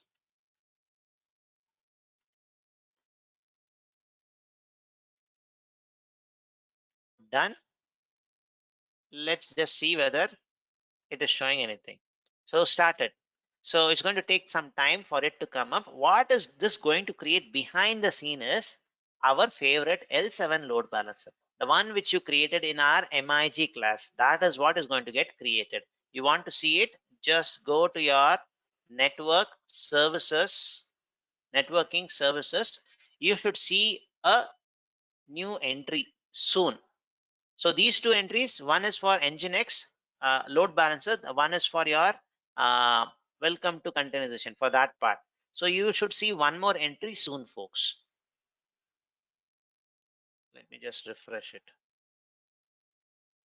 And this nginx provisioning is going to take around 7 to 10 minutes. So we have to wait till it comes up. First of all, the IP is still not allocated. The host, if you see, is still not allocated. So let's wait for it. It's going to take some time. I wanted to show you that, whether I can show you that entry here. You see this? This is a new entry. Now look at this. The load balancer which you created is a TCP load balancer, basically and it is regional. The one which we just created is a global load balancer.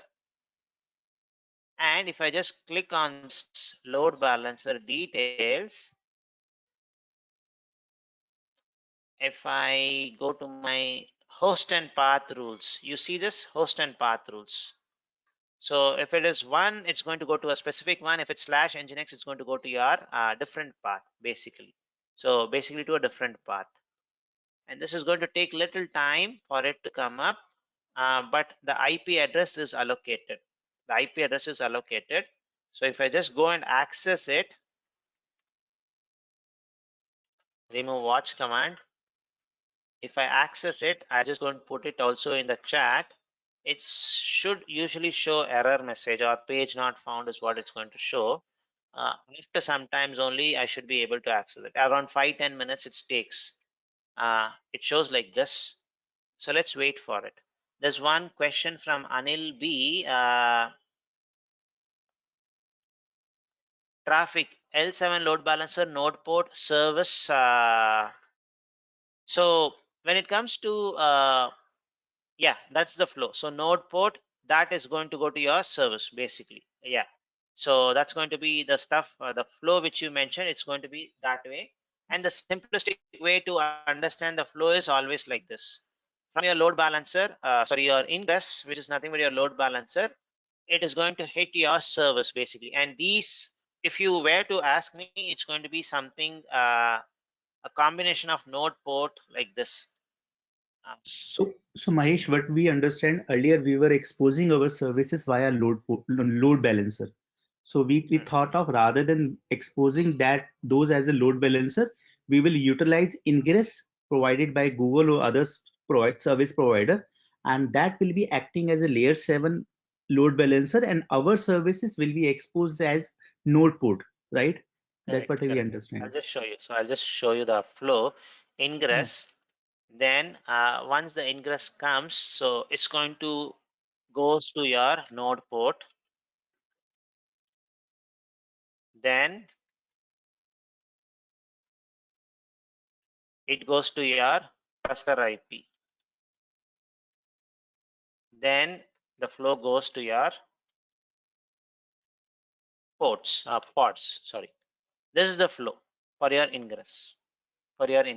And this ingress is layer 7, so it has that additional capability of, so it's layer 7, it has that additional capability of host and path rule. So I can have different rules there. So the rule is built here. The rules are going to be here. Yeah. So what we understand, we don't need to expose our services as a load balancer. We need to expose as a node port, and Ingress will take care Yes. of the load balancer stuff, right? Correct. You don't need to Okay. have load balancer. So Yeah. you don't need to, so it has to be of, the service type has to be node port. And if you Yeah. try to do with cluster IP, it's not going to work. The prerequisite is it has to be a node port, basically. Is that clear? Yeah, thank you. Yes. So how about the load? You don't need, Deepak, you don't need a load balancer. We don't need a load balancer. And we have kept everything. I can show you everything. We have not created a load balancer. So after we have the this thing running, right, Ingress running, we'll go and dismantle our load balancers. We don't need it. We'll release 2 more IPs and you'll see it's still going to work. No, but it will create load balancer backend or not, Mahesh? That That's is, okay, we created load balancer. It is still going to be, if you don't delete it, it's going to be still used. If you don't want, you can remove it. no. For example, using Ingress, if I have my service is running from US, but because of more traffic, I wanted a load balancer. How that will work if I use Okay, Ingress? so that is okay. So don't get confused with this. Load balancer is only to actually the name. Actually, if you ask me, the service type load balancer, the name is not a good name. Actually, you could have given something different for it, but because it does not basically do a load balancing. To be very frank, now if you are thinking of the MIG demo, it's not going to do something like that because it's a regional Kubernetes cluster or zonal Kubernetes cluster. So if you were to do that kind of a load balancing, what you should do basically is have multiple. So yesterday I showed you, if I'm not wrong. So you have something called as multi-cluster, multi-ingress Kubernetes. So you have this option. So multi-cluster, meaning you have multiple clusters and you use Ingress to do this part basically. So this is what you use basically where to serve requests from US, serve requests from Asia, serve requests from Europe. So the base for that is Ingress. You need to know how Ingress works. That's what we are currently seeing, Kumar. And don't get confused with that load balancer term. Basically, is it going to really do load balancing? Basically, I would say it's not going to do. The reason is it is a regional resource. At least with your Ingress, it's going to be much better. One single IP across the globe where you can access it. To some extent, the latency is going to be much lesser if you are accessing it via this global load balancer, HTTP load balancer, compared to your TCP load balancer. Does it make sense, Kumar? Let me just see whether it is working. Is it working or not? Okay, it's working, folks. Now you can access this. This is your our image which we built. Now the other one is nginx hyphen batch 6. Okay, what was the thing which or something went wrong? I should wait. Or what was that URL? Batch 6 only. Everything correct. 900 was the port which we had. Was it 900? Yes. 3000, 9000. Let me wait for it. Let me see.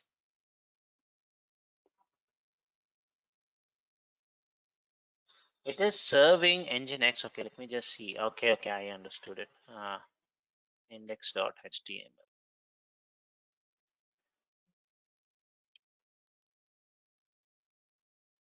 I guess I should have mentioned something like this.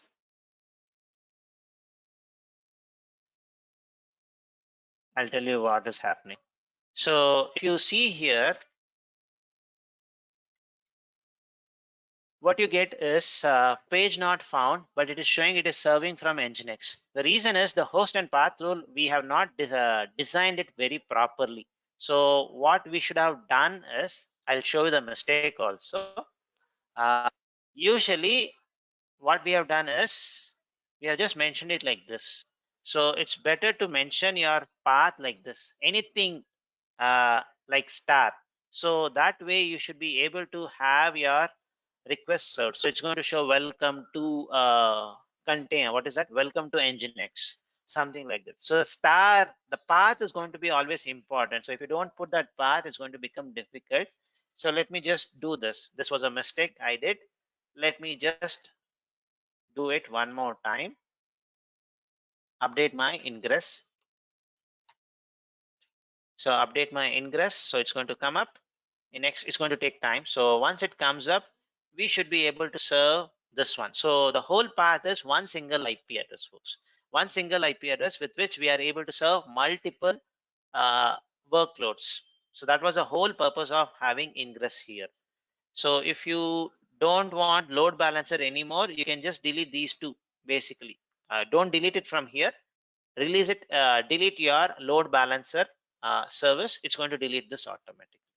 So this is the whole thing which I wanted to show with respect to the different types of services. And if you want something more efficient, the best option is to use Ingress. And you have different Ingress available from different cloud providers. So let me just give a try. It's going to take usually some time, or I need to check whether I really made something mistake. So the biggest part with your ingress is it's going to take longer time to set up usually. So you see the complete stuff here, or if you want to click on specifically on ingress, you can see the stuff and you see the entire front end, how things have been. It shows you that complete picture. It shows you that complete picture here. And this is always L7 load balancer in GCP global basically. Let me just stop here for any questions, folks. All the different options, is it clear? Is there anything? So we just need to have, we have this pending. It has to show up.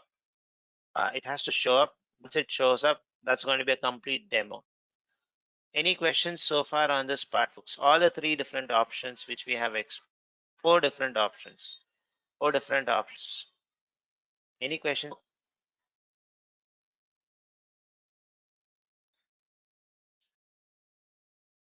Okay. So if I go to that, we saw about the details about deployments, the various attributes which is required there. We then saw the various details about our service, cluster IP, node port, load balancer, which is a regional load balancer, and Ingress, which is a global load balancer. Uh, Another way to find out the IP address, right, of your load balancer, whether it's global or regional, you can go look into your IPs. Now you see 1, 2, 3, 4, 5 are there. All are regional. If I refresh this, you'll have one more IP. This is your Ingress IP address. If you just check your chat, but you see it is not mentioning anything here. The reason is it's a global IP, anycast IP. More on this anycast IP concept in our networking class. But this is a global IP. But these are regional IPs. So you will be able to serve this with a DNS, all those things with much faster, which lesser latency, I would say. So that's a main difference when it comes. The load balancer, when you create it in the service type of load balancer, when you create in GCP, it's always going to be a regional load balancer, TCP. When you create an Ingress, it's going to be a L7 load balancer, which is global. Let me just give a try if it works, folks.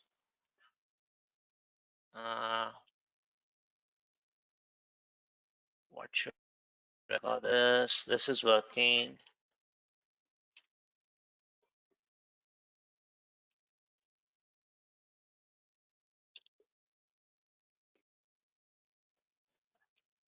Let me just see, is there anything which has gone wrong? Or I can try it from here.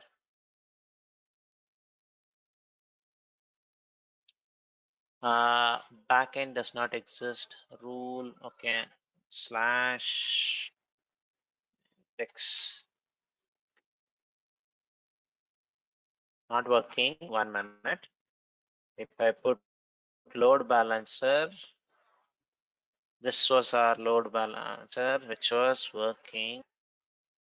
If I do slash index dot, or it could be something to do with the configuration of Nginx. This is working.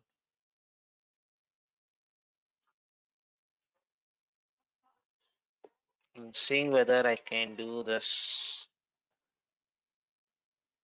Not working. So not working. So I'll try to see. So Yeah, Mahesh, go ahead. our node port is if you are directly hitting the node port, right, it is pointing to 80, right? So when we are coming from Ingress, we should point target port as a 80 also, right? No. So this is how it see. So now, so your first you look into your Ingress configuration. So yeah, or before Ingress, right? So look into your So you Nginx node. have service port. This okay. Okay. Nginx. I think it's clear. This It's is clear. your port. So you have. It's So you clear. are going to your node port is actually this is not your node port. This is your Yeah, cluster IP. yeah. Why? How you are going to access cluster IP your port? Your container is listening on 80. In all of these, how do we look into the logs to troubleshoot it? That's a good question, Anil B. Let me just, sorry, Anil Kumar. How do I see the logs? So if I just go into my, which we have not started. So one option is if you just go to any of these services, Ingress, just click on this.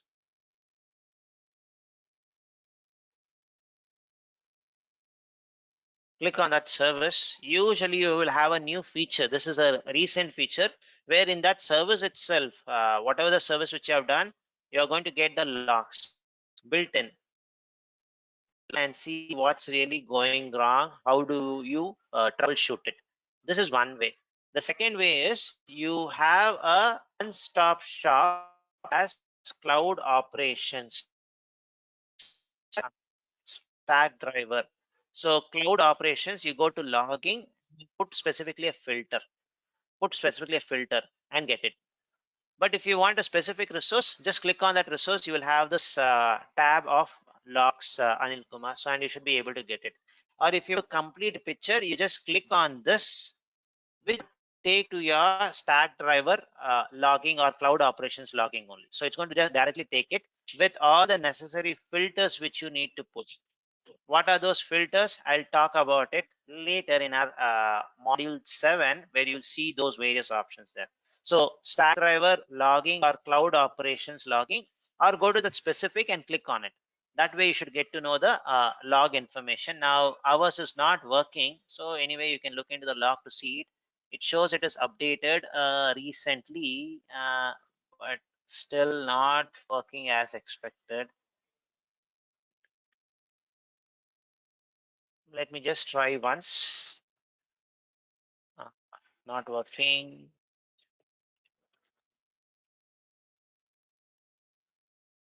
Not working.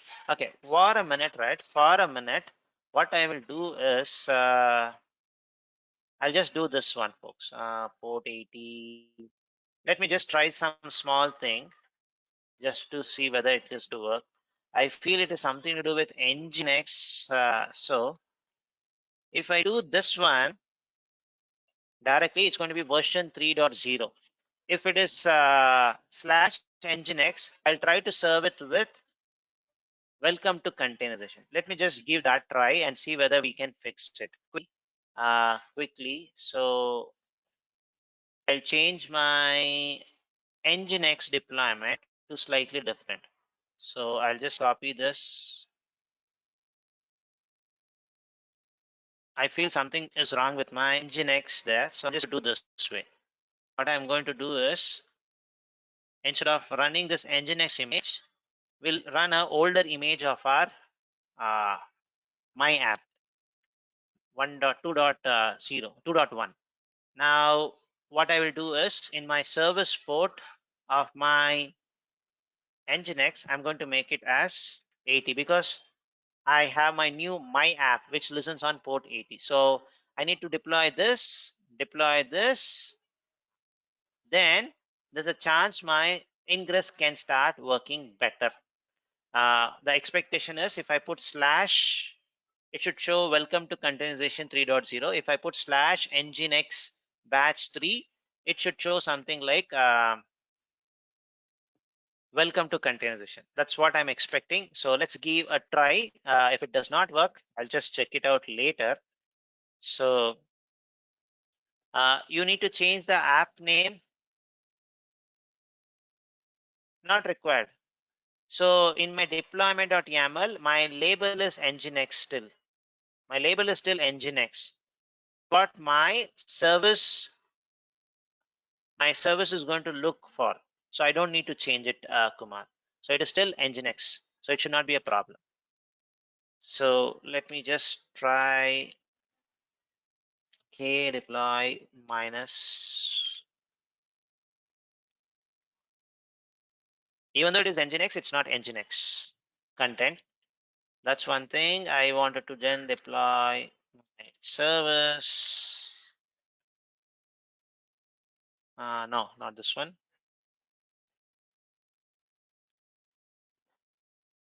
Done. So it has been updated. Let's wait for it to show up. Let's wait for it to show up. If things are all fine, this one should basically give welcome to containerization. Let's wait for it. It's going to take some time. By the time that comes up, I just wanted to talk about something. So it's going to take time. Ingress are usually time consuming stuff. We'll just look into this and then take a break. Maybe before that, if it comes up, I can show you that. So the next one is something called as stateful set. Now, all this time when we were doing where, yeah, go ahead.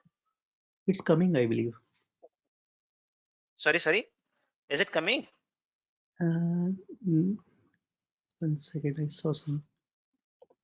Yeah, if you check, it's coming, I think. Okay, if it's coming, You I'm put happy. I'm slash. the happiest person. I'm just Without giving slash. you need to give one more backslash, front slash. Let me give you over the chat. 1 second. Awesome. It's working. I saw that. Yeah. It's working. So that is one thing. And if you remove basically and use it, 2 versions served. So makes sense. Thanks Anil for checking it. So now makes sense, folks, how it's working. Maybe something with my Nginx. I have to check the configuration of Nginx. How do I do this ingress part with that? But since we had our image, 2 images, we saw with same URL, sorry, same IP address, different the pattern, the URL, the context with which we can have different versions served basically.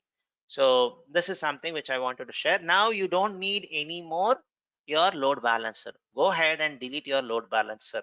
So let me just delete this load balancer. So how do I delete it? Well, just put k get svc. K is the proc alias which I've created, folks. So when you are doing it, you have to do Kubernetes fully. So delete svc load balancer. So just copy the name load balancer. I don't need this. Similarly, I may not need this load balancer also. So which will release 2 IPs for me. So which is going to save some cost basically. So I just need an ingress, nothing else basically. So hope this concept is clear, folks. And I've seen many trainings don't touch upon ingress, but which is an important one when you real implementation. So just wanted to talk. I'm not sure whether how much you are going to get it in the exam on ingress, but for your real implementation, it's always going to be ingress. So without doing that, I feel like I'm not doing a justice. So that's the reason I explained the ingress part basically there.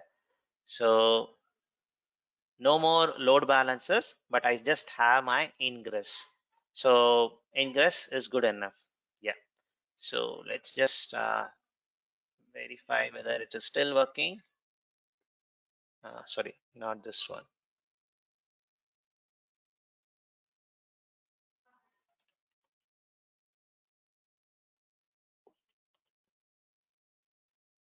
This is working good. It's also working. Awesome. So this is work. Now we'll just go through the slide and then take a break, folks. Now, so far, whatever you did was a stateless application. So it never keeps you the state. Basically, there's no database behind the scene. Welcome to containerization, a very simple application, a hello world kind of an application which you build. No state is preserved. So, but if you were to deploy you know the concept of containerization, and you can also containerize a database, MySQL, Postgres, you can easily containerize it. And there are marketplace options where you can go and deploy that also as a containerized app. So if I just go to my marketplace, we have explored marketplace in the with help with in the context of virtual machine. You can also explore marketplace under the context of a Kubernetes. So if you just go to Kubernetes and click on marketplace from here, it's going to explore all the Kubernetes apps which you can run on a Kubernetes cluster. So we're going to have a filter which is going to be put on Kubernetes app. So if I search for MariaDB,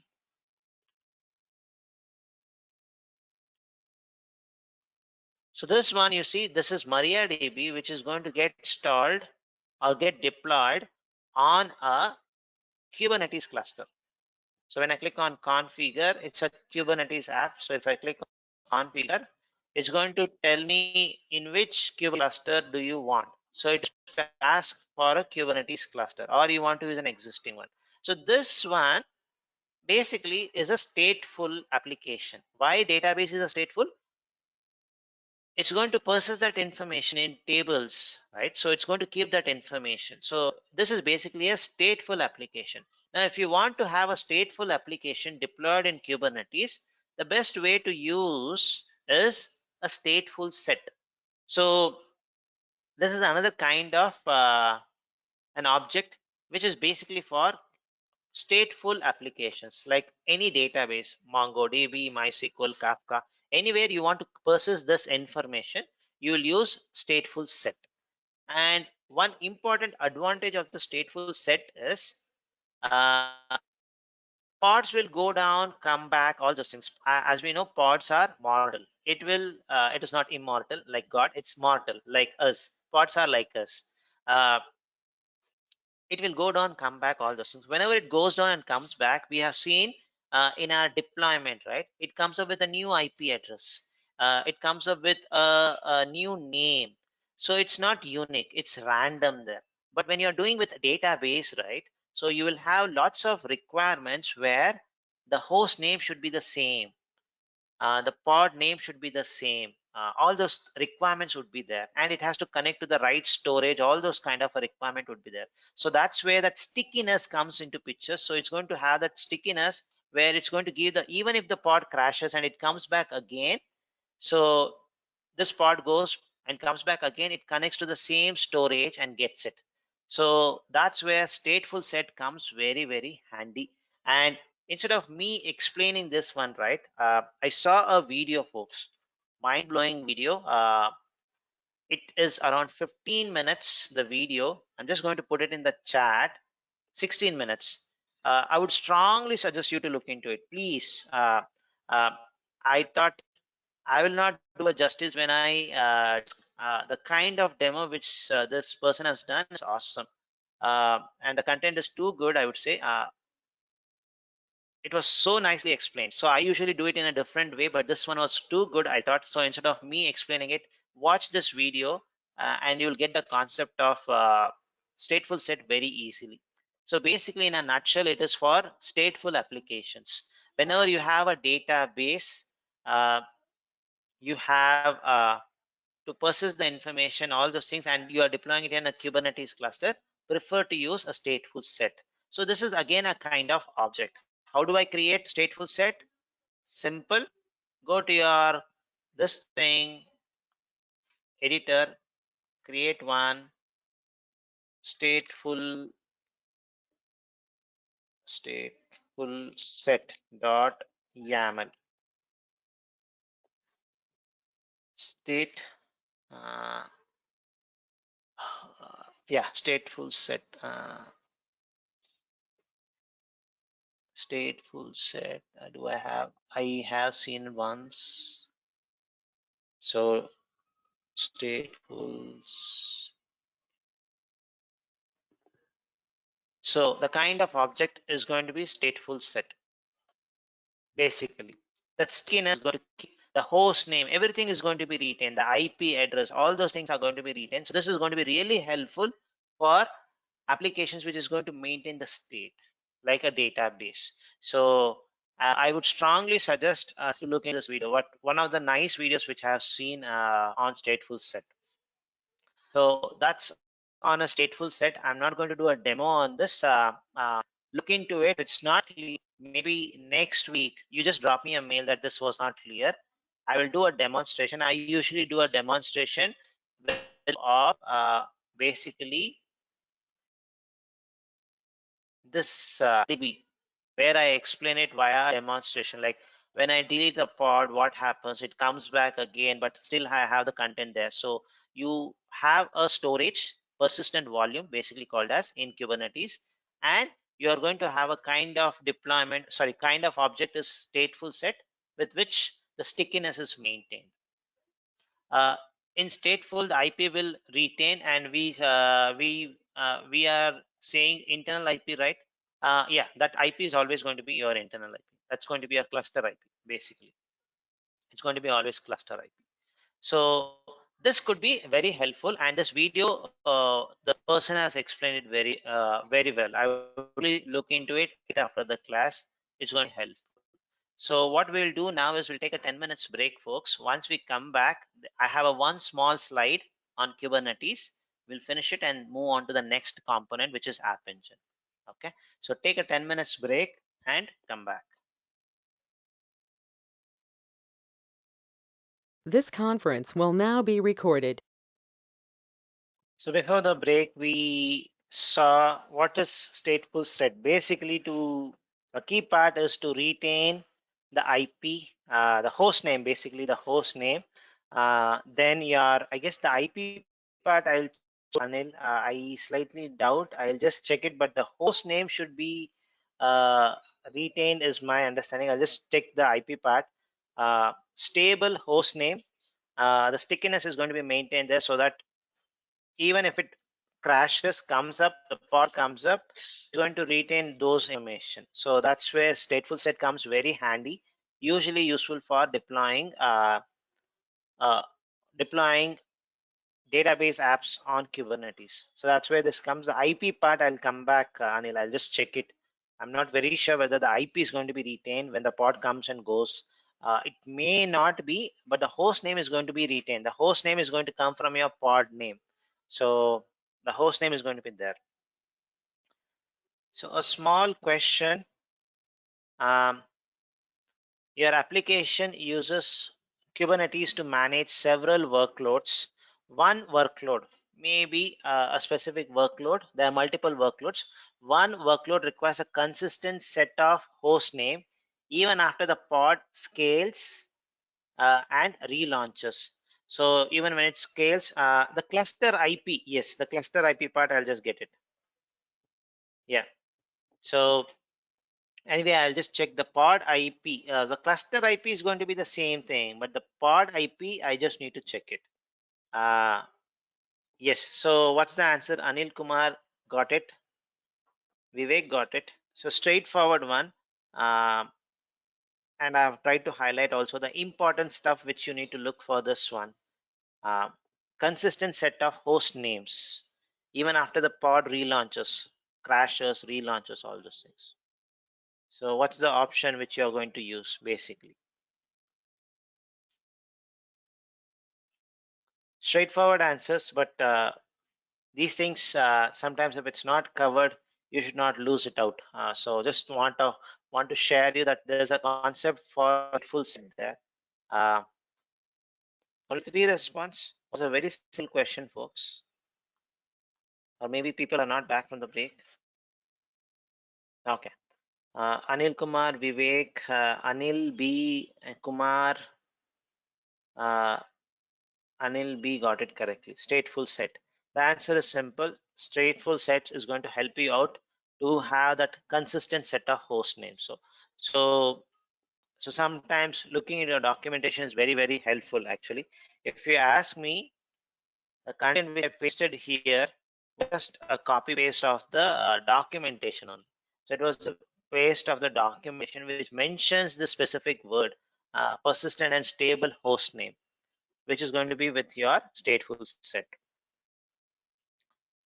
Now, coming to the last component or the last concept in Kubernetes. So, how do I change the machine type of a node pool? So, if you have a machine type and you want to change the machine type, maybe you started with G1 small, later you don't know because the load is too much, you are not able to handle it, so you wanted to change the machine type of it.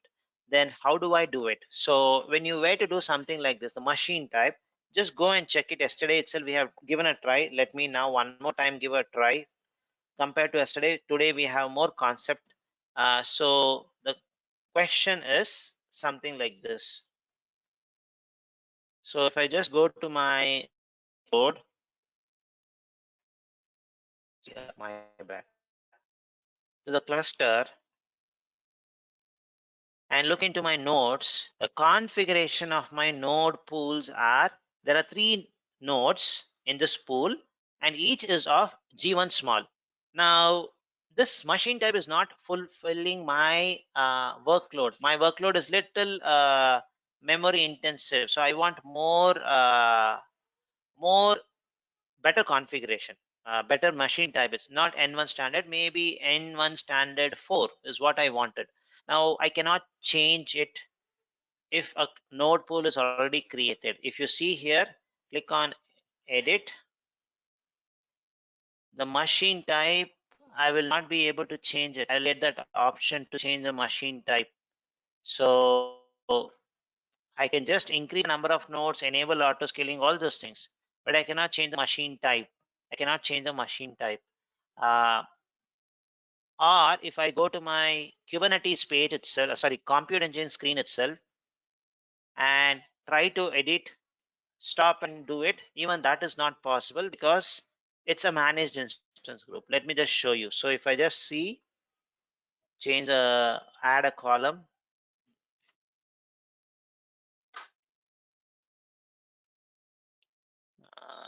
in yeah, here it's the machine type is G1 small. So if I want to change the machine type, I have to stop it. I cannot stop it because it is managed by an instance group. Now the only way if you do it is basically you need to modify this template. And I would strongly suggest not to do all this kind of a stuff because infrastructure should be basically the VM should be abstracted. That's the whole reason why people go to containers. They don't worry about the infrastructure part. Basically, it should be abstracted. So in that case, the best way you can do is what you can add is because you have one node pool which is of G1 small configuration which is not fulfilling your requirement, please add a new node. Click on new node pool. You mention what is the configuration you want. So give a name, then node configuration. Make a better configuration. N1 4 and provision it. And provision. Now you have two node pools. Now what you do is there's a concept called as cordon, C-O-R-D-O-N, cordon those existing pods and move all the pods which is there in default node pool to the new node pool which you have created. So this way you would be able to migrate your existing workload which is running on a low end machine type to a better machine type. So this entire stuff is in this in a video. So if you are interested, you can look into it. Um,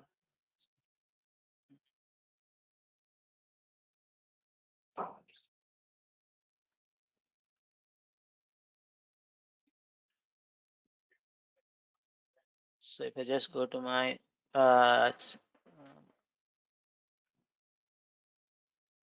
yeah, so if you just search for cardon, you get that video. Let me just show you. I've never seen any questions on this, but in your real implementation, you are going to use this. You will make mistakes, and it's a 7 minutes video, so strongly suggest you to look into this when you want to change the machine type, basically, of your worker nodes. So this is going to help you out, and if you want, you can give a try also. I had used this very heavily in one of the organizations when I was doing it because the information was not much clear. So I had to start very small. Then slowness was there in deploying the modules or pods. Have to do this cordon multiple times. So I have to switch, create multiple times a node pool there to do get it. If you get the right requirement, you don't need to do it. But this is where if you were to change the machine type, you have to use this option. Okay. So I usually play it on the video, so if you are not interested, you can look into the video later. And there's a short link also in the slides. You can refer it later. So this is on the machine type, changing the machine type of specific node pool. So basically, you cannot change it. Literally, you create a new node pool, migrate all the workloads to this new node pool. Basically, that's it. So once you do that, things are going to work. And at the end, if you don't like this older node pool, delete it basically. So the entire step is mentioned here. Look into it. This could be helpful for your real implementation. So I can just copy this link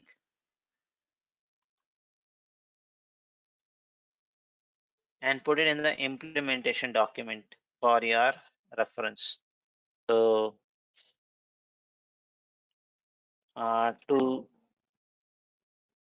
change the machine type of a node pool.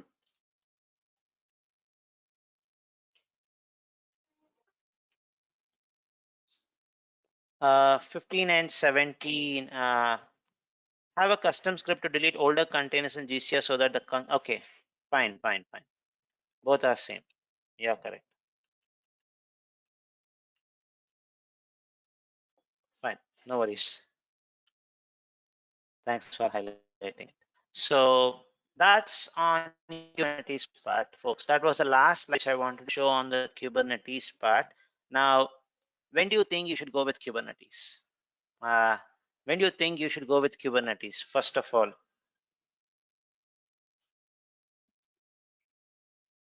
Any thoughts, folks? When should you go? Now, like how we did in Compute Engine. When we finished the Compute Engine, towards the end, we saw when to use Compute Engine.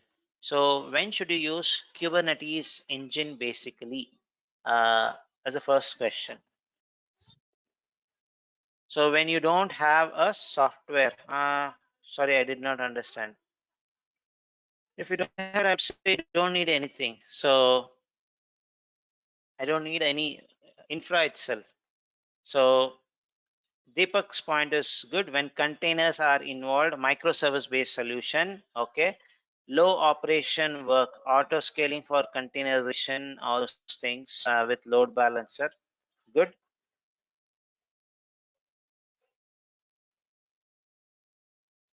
First of all, when can you use Kubernetes? First of all, folks.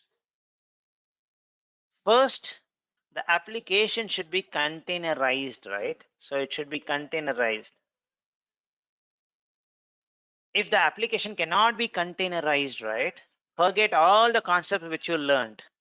You cannot use it. There are few workloads which you cannot containerize itself. So you should be able to containerize it. If you cannot containerize it, you cannot.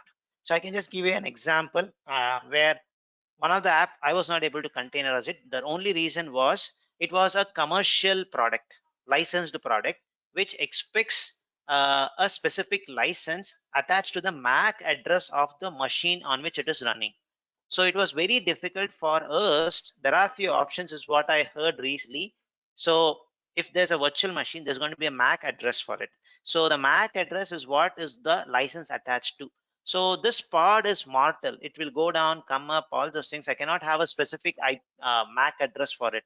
So that was the reason why we were not able to containerize it and run it in as a containerized model. So there are scenarios where you cannot use this containerization concept itself.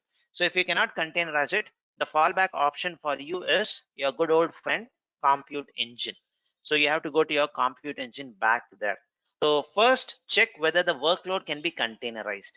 If it cannot be containerized, please don't even think of Kubernetes, think of your virtual machines.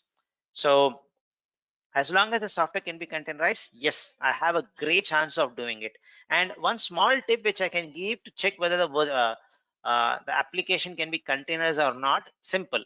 You ask the question to the customer. So like, what's your application? If they say we have a homegrown application, there's a high chance it can be containerized, because usually homegrown applications would be using open source products. So no license anything. So there's a high chance it can be containerized. But if they say it is a commercial product from XYZ company, then you have to look into this website. Usually this could be helpful. So your Docker Hub, you just go to Docker Hub and see whether that specific app can be containerized or not. For example, I usually get questions like, can I containerize an ERP system? Is ERP, usually it's a Java based application if you see at the end. So what I usually do is Tableau. Sometimes they ask, can Tableau be containerized? I whether it can be containerized because it's a product specific stuff. I simply come and search Tableau here, and I get an idea whether it can be containerized or not. So it may not be an official support, but looks like there are people who have tried to containerize Tableau server and Tableau client. So that gives you an idea. Yes, it is possible.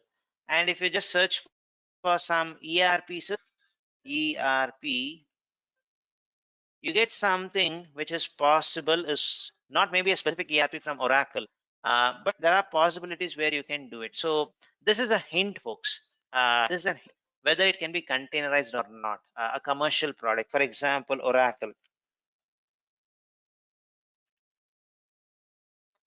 So Oracle DB.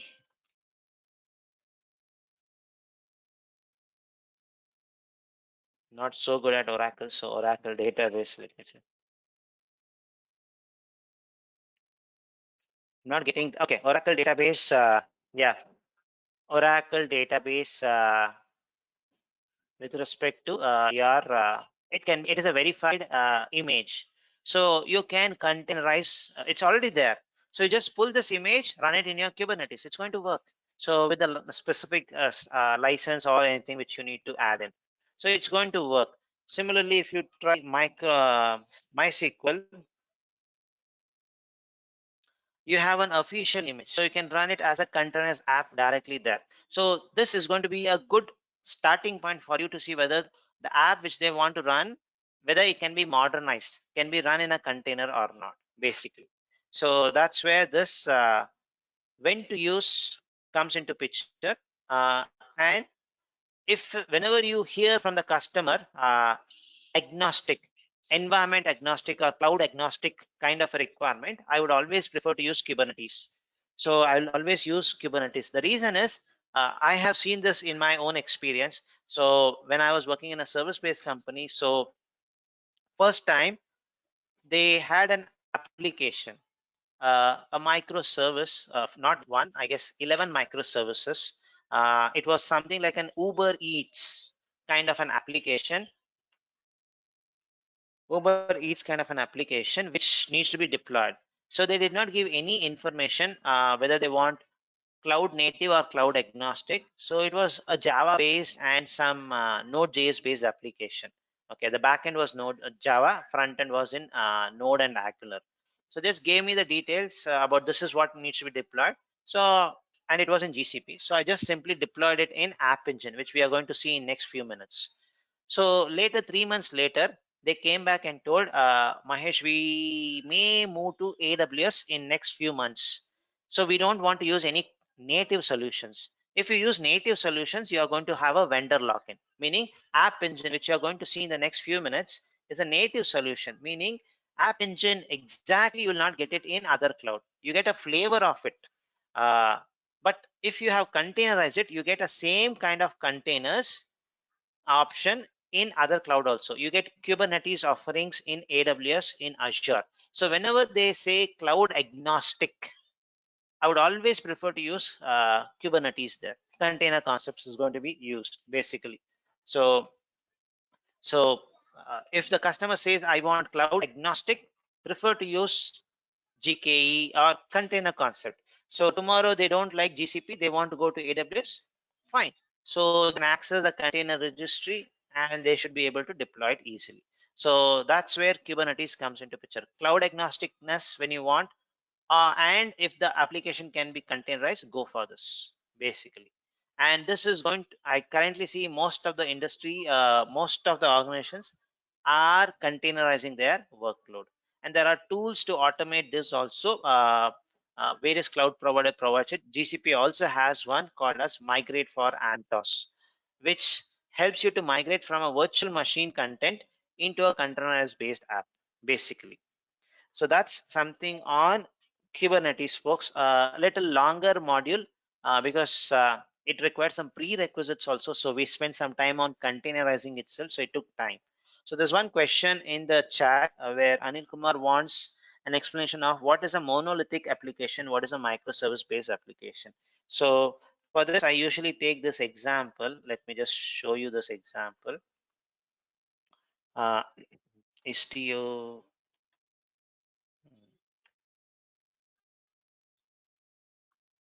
There's a very nice diagram. So I it. Let me just explain it. And whenever it comes to Kubernetes, whenever it's a microservice, Kubernetes comes handy. So what is microservice? First, let me explain you that. So there's a nice diagram.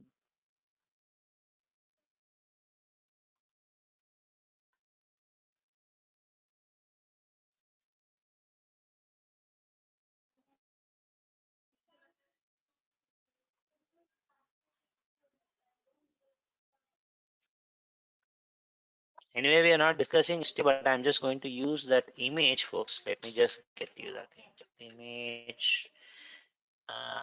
You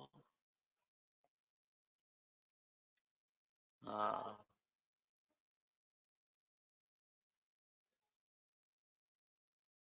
Sam book info.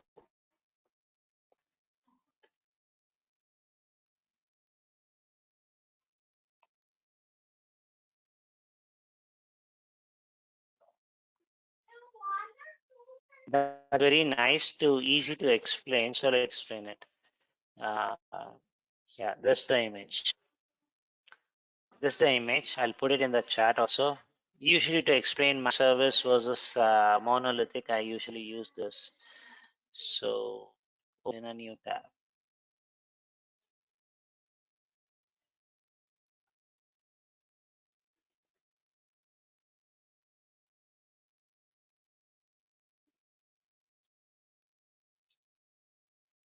And whenever it is microservice based architecture, right, Kubernetes comes into picture. So what is microservice? First of all, let's try to understand. So this is, before we go into this image, right?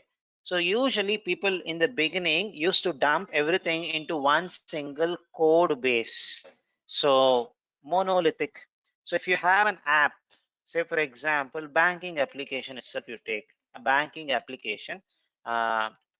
And if it's banking, people usually prefer to use Java. And the backend database would be usually Oracle. Standard rule, standard. This is what I have seen, Oracle.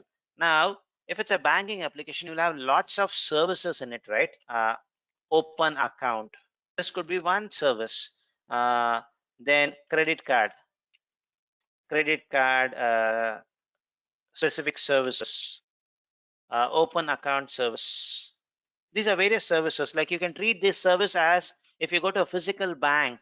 Uh, Not most of us go these days, but at least in the I have seen it in nationalized banks. You will have different uh, people sitting in different blocks where this is for credit card, this is for home loan service, this is for savings account. So they will have different services, right? So if you try to convert that into an application, you will have different services which you are going to do. Savings, and in then after you open the account, you may have some uh, withdrawal service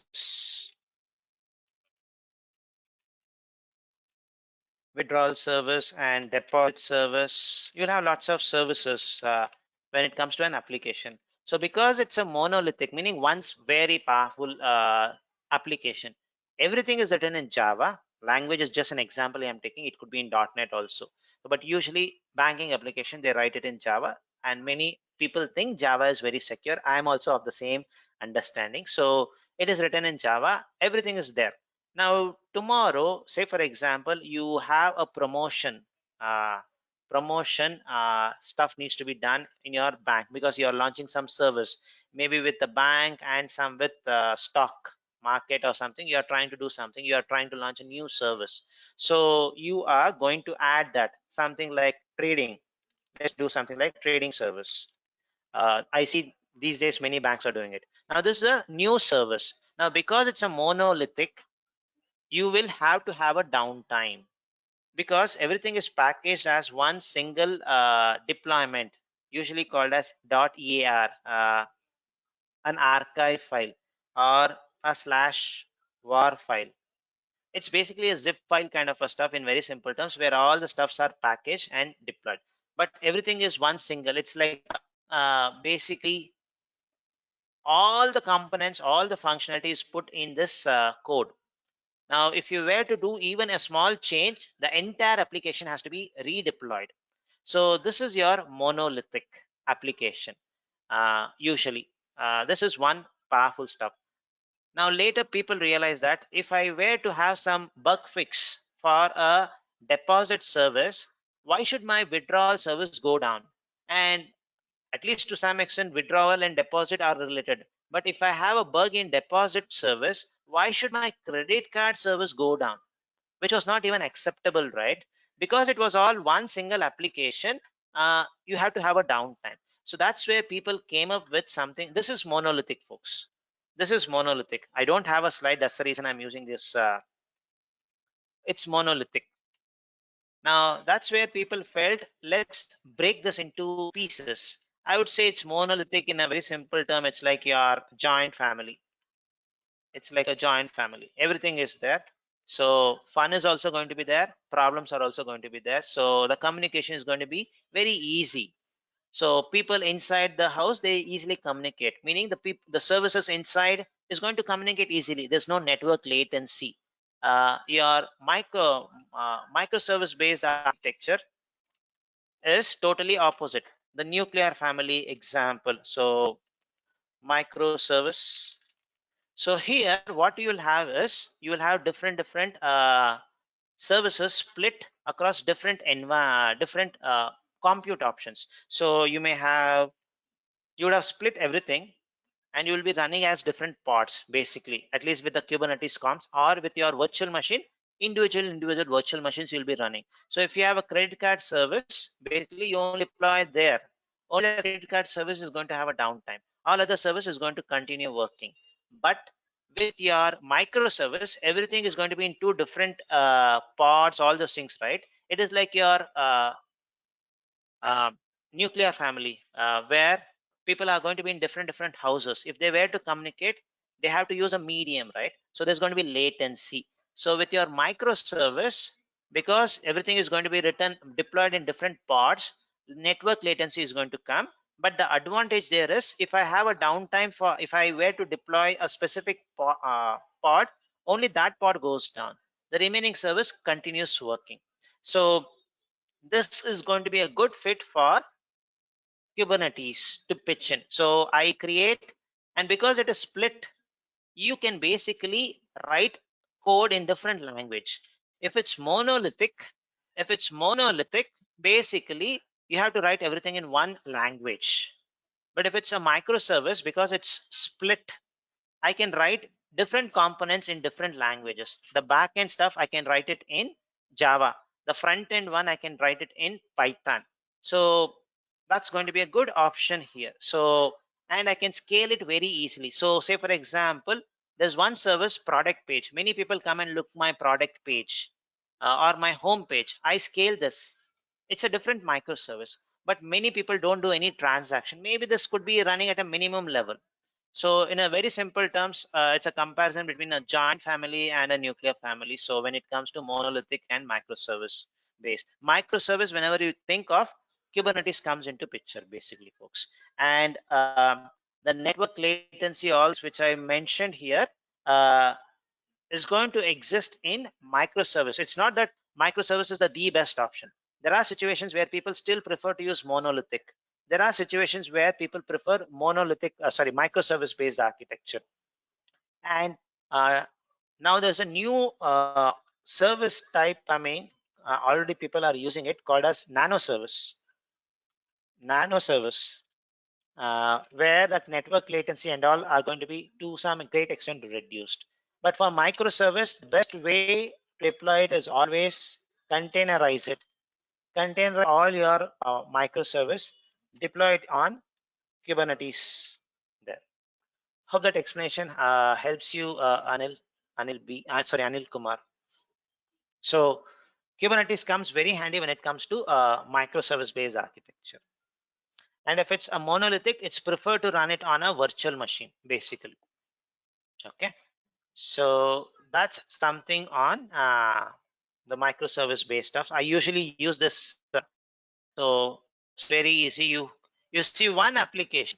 This is just a book info application. If it's a book info application, you have a product page, you have some review page, you have some ratings, details about the product. So everything is written in different languages. It's usually called as polyglot, where one application is written in multiple languages. The another advantage of microservices, you don't enforce the developers to write everything in one language. If you're good in Python, go and write it in Python. If you're good in .NET, you write it in .NET.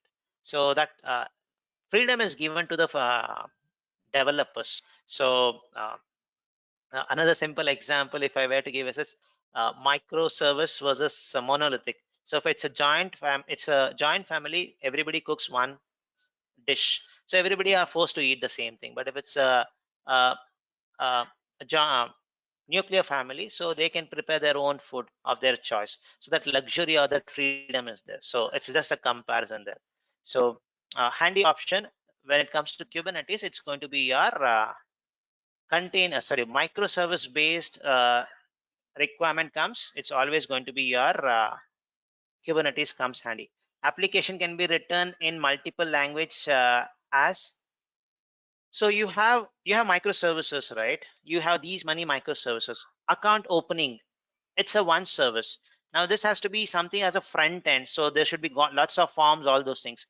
Deploying this, it is called as polyglot. So okay, polyglot. This is what is usually called as polyglot. So if you write in multiple languages, one application, it's going to be polyglot.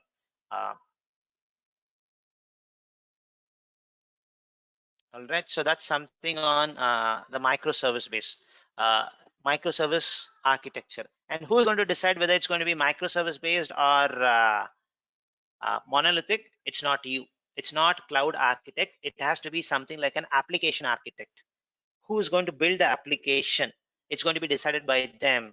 If you want, you can give your thoughts, but it's not our stuff which we need to do.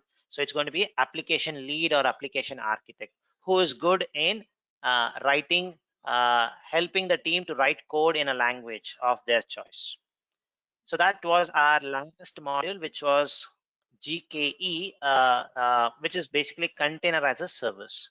Now, moving on to the next part, which is app engine. This is also one of the compute options. This is platform as a service, where everything is going to be managed by us, and we will never go create a virtual machine. No, never go create a Kubernetes cluster, all those things. So it's going to be so easy here. Only focus on code. I would say this is going to be more helpful for developers, application developers, where they don't need to worry where my code is going to be deployed. Should I delete it? Should I stop it? All those concerns are going to be totally removed. You just focus on your code. Just write your code in a way it is very efficient. Just go deploy it in App Engine. And the equivalent of this in your AWS is called as Elastic Beanstalk. And in Azure, it is called as Azure Services, App Services. Focus only on code, nothing else. But a word of caution, it is a native solution. If you have deployed something in App Engine and you take it as is and put it in AWS Elastic Beanstalk, it will not work. You have to do some modification there. But if you have a container image running in GKE, you just get it, put it in EKS, Elastic Kubernetes Service, it's going to work because it's been packaged in that fashion. So, and it is cloud agnostic. So this is cloud native solution. But whenever you go with cloud native solution, one advantage which you get is very much cost optimized. So it's very native, right? You are going to always get that benefit. But when it is native, the problem is there's a vendor lock-in. So App Engine is available only in GCP. You may get a flavor of it or an equivalent of it in some other cloud, but you have to do always modification there. Okay, so that's something on App Engine which we are going to talk in next few minutes. But before we go into the next slide, we did not delete our cluster. We have provisioned our Kubernetes cluster with gcloud command. So why don't we delete it once using command line? In the UI, it is easy. Go click on delete cluster, it's going to work. And a Kubernetes cluster cannot be stopped, folks. It has to be only, you can only create it or you can delete it. It's not like your virtual machine.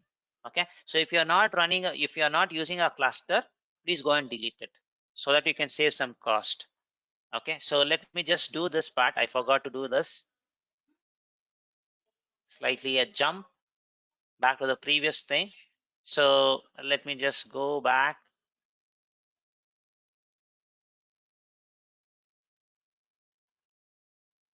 So let me just delete this and then we'll go to App Engine part.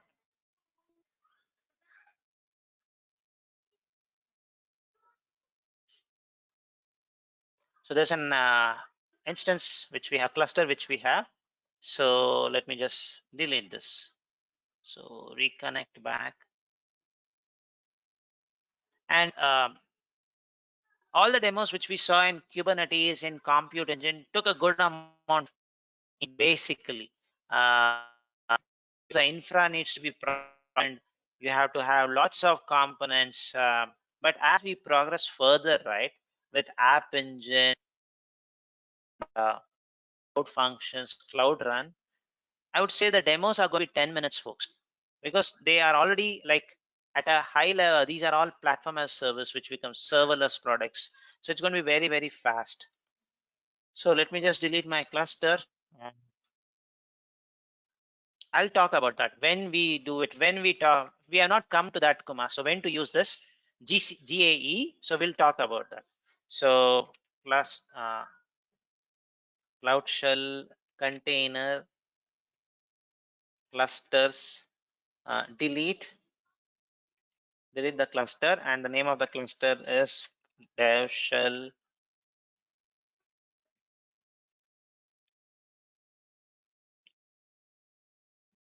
project ID CLI, if I'm not wrong.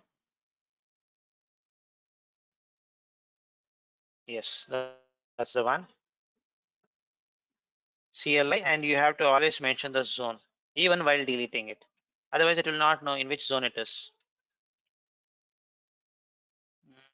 Okay, thank you. Southeast 1A, and it's going to always ask for a confirmation. So I'm going to silently delete it. So let's put time also and just see it. So that's it.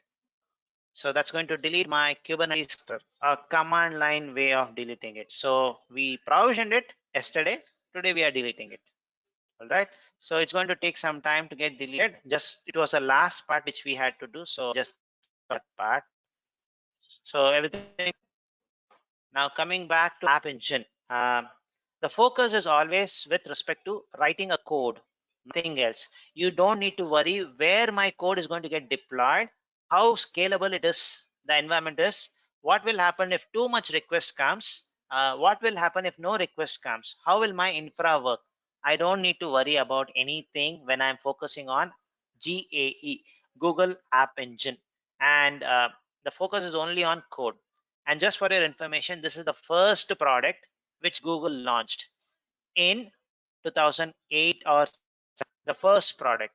And the first product itself was App Engine, basically, which is platform as a service, where in 2007, people were not even looking at products which is serverless platform as a service. Google launched at that thing. But to be very frank, at that time, it was a flop. It was not a hit actually. So people were not even recognizing that there's a value in this. They were expecting, we want virtual machines.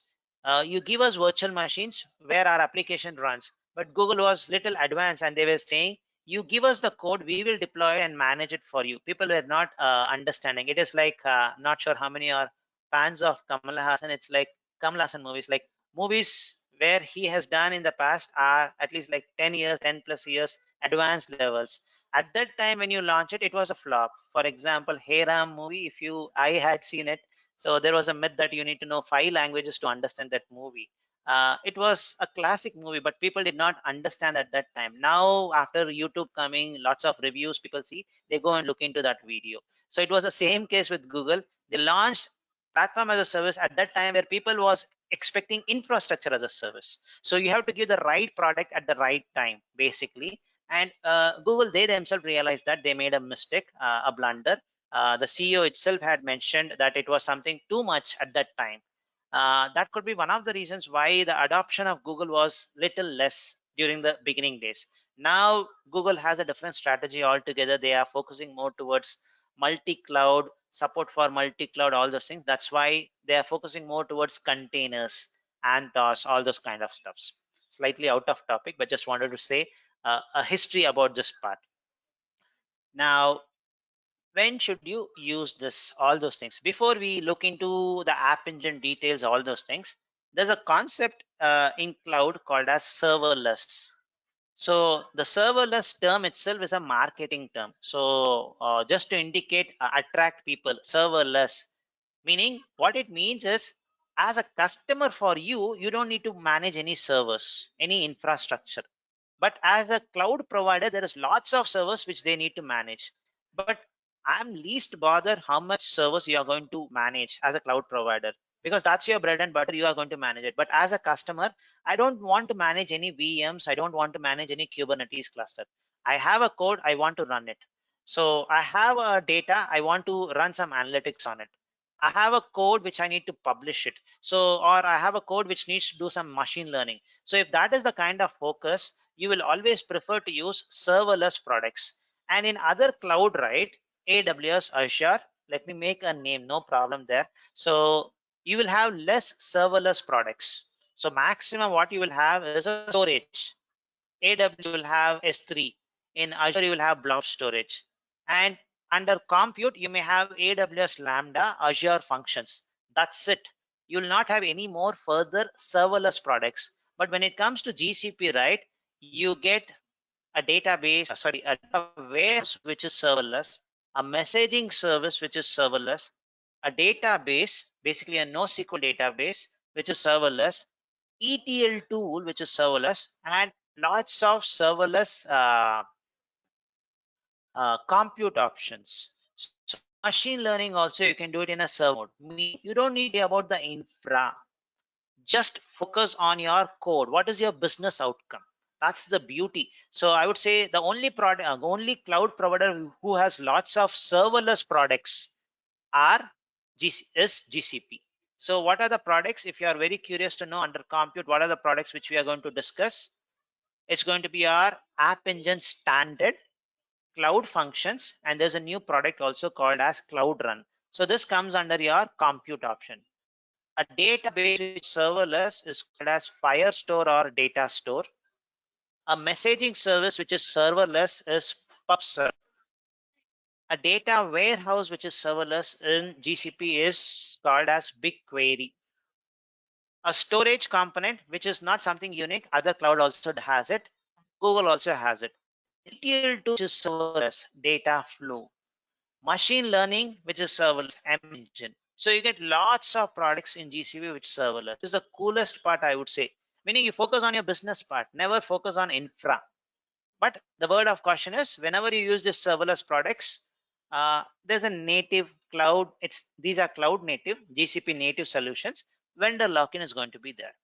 Now we will cover all these products, folks. Don't worry. But since we're into compute option, focus is going to be on this two modules, along with one more as which was launched 1.5 years back, Google 2019 Google Next event. So it's becoming very popular these days. We'll talk about that in our next class. So today we'll focus on App Engine, and in App Engine there's a specific flavor called App Engine Standard. Only this is serverless. Okay, so now let's look into what is App Engine. So App Engine, what you can deploy in App Engine is basically a web-based application. Basically HTTPS based applications, web-focused applications. Now, if you ask me, can I deploy a database in App Engine? Answer is wrong. The reason is because database is TCP based. So layer 4, if I'm not wrong. So HTTP is going to be at your layer 7. So web-based applications can only be deployed on App Engine. Database, you have to use something else, maybe a virtual machine or a Kubernetes cluster. So if it's a web-based, any web-based application, it could be a microservice based stuff. It could be a web app or a web service. Web app will have UI. Web service will not have a UI. It's going to be JSON format or XML format. So anything on web, App Engine could be a good choice. So what could be the possible stuffs which you can use when it comes to App Engine? So assume an example, a hypothetical scenario. You are working for, is for everybody the voice is breaking, folks? Is it better now by any chance? Folks, is the voice breaking or is it okay? A bit, okay. Okay, fine. Okay, thank you. It's now better. Okay.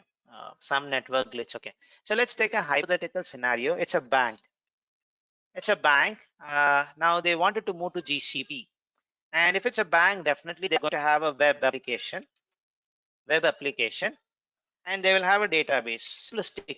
They will definitely have a middle tier. So let's put that also. Something like Finacle from Infosys, something like that. Okay, so you have these components in a banking application. So now this could be written in Java. Now, if I were to migrate this entire stuff to cloud, what I will do is this one, I'll put it in App Engine. This one possibly could be put in App Engine again, but I need to do some investigation. And if it's a database, no, I cannot put it in GAE, but possible in your GKE or GCE. So only web-based protocol should be HTTP or HTTPS. Simple, folks. So only that can be deployed on App Engine. So the smallest unit is always application, a web-based application. The trigger, you are going to call this via HTTP only, nothing else. So the best option is for migrating any web-based applications, you are going to use App Engine, basically. Now in App Engine, you have two flavors. One is called as standard environment. The other is called as flexible environment. So in standard environment, right, usually because this is focused on web application, Google provides you some support for some specific languages. If it's a specific language you need to run, you need to have a runtime for it. If it's Java, you need to have a Java runtime, JRE. If it's Python, you need to have a Python runtime. So the runtime support is very, very important. Google provides this support for some few languages. Go 1.9, 1.1, 1.12. And to be very frank, you don't need to remember this slide for the exam books. Don't need to remember it, but this is for your implementation purpose only. So there are support for language Java 8, Java 11. I guess the latest version of Java, if I'm not wrong, is 15 or 14. So there are certain language support, runtime support, Go, Java, Node, PHP, Python, Ruby. Languages are there. So what language is not there? Anybody wants to give a try? What language is not there? Very powerful language which is not supported in Google currently in standard environment. Any language which comes to your mind? Java 2 version. The second version of Java is not there. Python, I'm never heard of Python 1.x. That's not there. .NET, Microsoft based one, that is not there.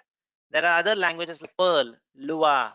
Lua is a language which is extensively used for gaming and all. Those languages are not there. Meaning, if you have a web application which is running in Java 2, at least when I was doing my engineering, Java 2, J2E was a very popular term. The 2 indicates the version actually. So J2E application you would have heard of. Now it is called as JEE, Java Enterprise Edition. So usually they used to call it as Java 2 Enterprise Edition at that time in 2000 to 2005 time. So those are not supported. So these are the specific versions which it supports when it comes to standard environment. Now, why Google puts the specific constraints here is basically they have created a sandbox environment, something like very strict, where there are very little knobs which you can modify. So very good constraints are there, and these constraints have sometimes an advantage, sometimes a disadvantage. The advantage is they can scale down to 0. That is what you see. Scale down to 0 is something which you will never see in even in AWS, folks. AWS Beanstalk, it will never scale down. You have to do some extra work, but here without doing any extra work, it will scale down. So what do you mean by scale down? The web application scales down to 0. Today is a Sunday. On Sunday, 6 o'clock in the evening, nobody is going to open up your application. Then why should an instance be running? You can scale down to 0. So if you scale down to 0, what's the benefit which you're getting? Zero cost. Literally $0 is what you're spending on that day. So scale down to 0 is the coolest feature which you get in App Engine standard. Another advantage of this sandbox, the constrained environment, is it can rapidly scale. Remember, our virtual machine scales up or can be provisioned in 30 seconds or 10 seconds at the quickest. You can have App Engine standard environment provisioned in 30 milliseconds, 30 milliseconds easily. So it can scale up rapidly, and if there's no traffic, it will scale down immediately. And it will scale down to 0 after 24 hours if there's no traffic. So that kind of a capability you get because of this sandbox environment, constrained. But what are the disadvantages of it? You cannot use a language of your choice. No .NET support. Even Java 2 I cannot use. Java 5 I cannot use. Java 14, the latest version, I cannot use. Node.js, if you see, latest version of Node.js is 15. I cannot use that. So these are the constraints which you get when it comes to the sandbox environment. So now, if you have a web application, the same example, application, it is not Java, it is .NET. It is .NET. Then App Engine standard will not help you, but rather App Engine flexible is going to help you out. So flexible, the name itself indicates you can use any language, the standard languages which is there, or any custom runtime. Google is going to help you to provision that. I have personally ran a C++ application which listens on a specific port, HTTP, so port HTTP:// some 20,000 or something. You can deploy any application, any runtime in App Engine flexible. So there's no much constraints there, and it's not a sandbox environment, but it is nothing but, in very, very simple terms, a virtual machine, a managed virtual machine. So because it's a virtual machine, they have given you lots of freedom there. So whenever that freedom comes, you will have to pay some extra cost. So meaning you cannot scale down to 0. An App Engine flexible can only scale down to minimum 1 instance. So even if there's no traffic, App Engine's flexible instance is going to have 1 instance running. But if you see standard, it will scale down to 0. It can be really helpful if your website is a low traffic website. So a low traffic website, for example, are admin portals. If there's a website, there's going to be an admin portal for it. People log in, very few people go to admin portal because the number of admins are less. So, but for the main website, many people log in. So you can have your main application running in App Engine flexible. If it's an admin portal, you can deploy it in flex standard environment. For example, just to give you an example, there's a web application which has two components: front end, which is user facing, and the admin, where give access, all those things, admin portal. So there are two parts. Now if this app is written in .NET, you deploy two different services. This is also in .NET, this is also in .NET. What I would suggest is this can continue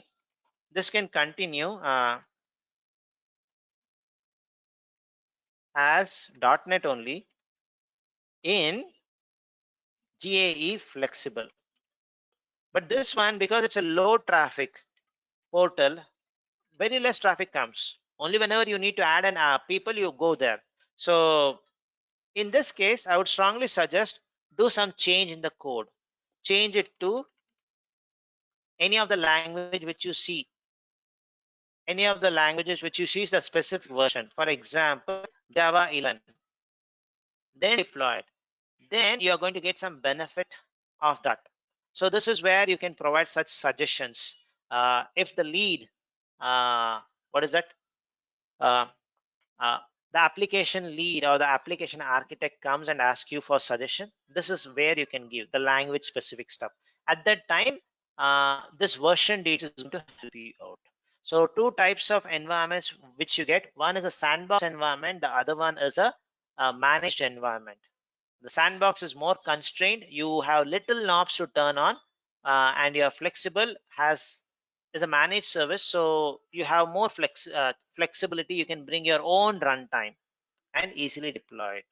But everything has to be web-based. It is still the same application. That app is the most important thing. It's always an app. It cannot be a database, basically. All right. Is this part clear, folks? Is this part clear? What are the two types of environments? I'm a great fan of App Engine Standard because it scales down to 0. And I have one small website. It is currently running on App Engine Standard. So I'll show you that towards the end. Yeah, is there a question? Yeah, when Yeah. it scales to 0, that means the entire application will be down, or it No. won't. It will be in a state where it can you send a request, it's going to immediately provision a resource and Oh, serve you. So okay. if there's nothing, it's going to scale down to 0, Okay. basically. No need to have a instance running just for the keeping the website up. So never you will get a message that the website is down immediately, because in 30 milliseconds it can provision quickly. So you Okay. can easily do it. So that's the cool part of that. We'll see that in demonstration. Maybe next week, I would say. We can see that part. Thank you. When it right, when it comes to standard environment, right, there are a few more options actually. First generation and second generation options are available. The first generation, to be very frank, 2007 or 2008 till 2018, 10 years, 10 plus years, only this generation was there, folks. 10 years they kept only one generation, and there were lots of complaints. When are you going to support? In 2018, if you see, lots of languages versions were already there. They were still supporting the older version. Python 3 was not there. Java latest version was not supported. There were lots of drawbacks to the first generation, and they had some constraints also. Too much of constraints. You cannot bring a third party library. Only the approved library, whitelisted library should be allowed. Lots of constraints was there, and it was not so easy. But with that constraints also, there are lots of applications people were deploying on App Engine. Snapchat, if you have heard of this chat application, Snapchat, so they were one of the early adopters of App Engine.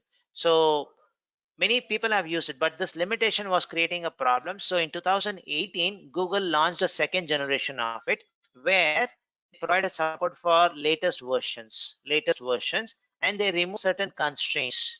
So you can bring any library, any third-party library on Java, any third-party library on Python, it's going to support. So the whole reason why they made this enhancement was the underlining container runtime was changed totally. So previously it was a proprietary product, which we don't even know what is that. But the second generation, they use something called as gvisor. This is a container sandbox environment. So if you just search for gvisor, you will come to what is the runtime they use. Let me show you that quickly.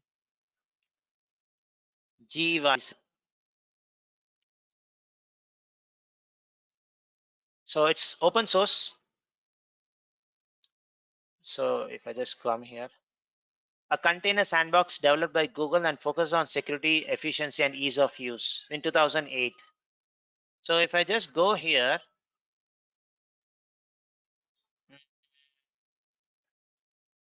yeah.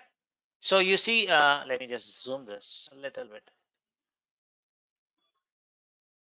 gvisor is an application kernel written in Go that implements substantial portion of Linux system. It includes container initiative, open container initiative runtime called as runc. Heard this name somewhere, folks? Runc in our container class. Did we hear it somewhere? So there was a slide where we had there was a slide which was showing the various container runtimes. One was the popular one was our Docker. There was other few stuffs, and there was a cuboid and there was a hamster in that image. So if I just,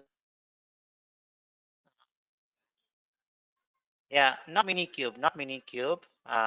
So 1 minute. Let me just go to that slides. containers snapshot.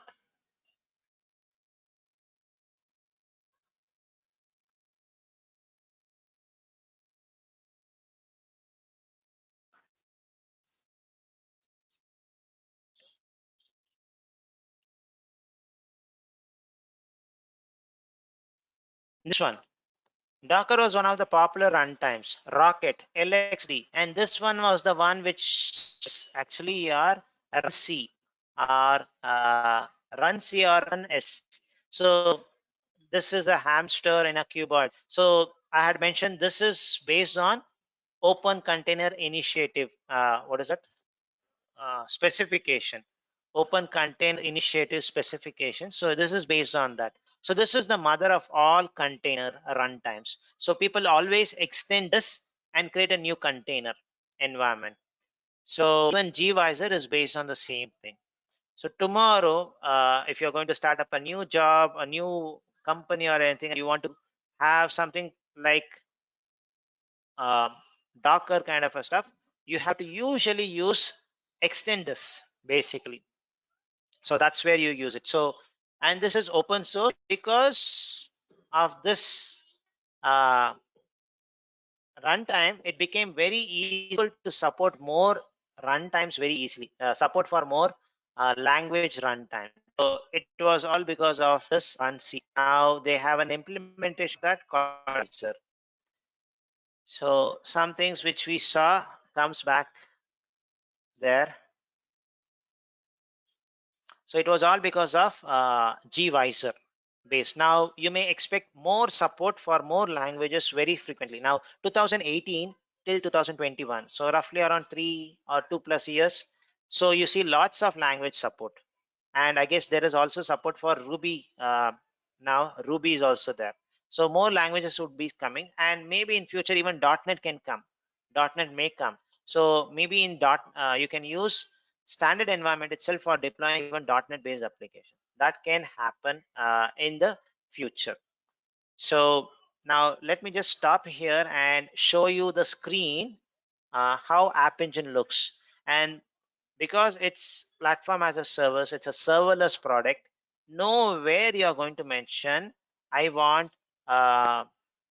this much of CPU, this much of memory, I want this to be created in this network, I want this much of storage. Nowhere. You just provision, activate your app engine. Once you activate your app engine, that's a one-step, one-time process. You can provision, you can just deploy your application. No need to worry about any infrastructure part. Let me just show you that part. And this is the most important step, folks. Whenever you are doing an app engine, make sure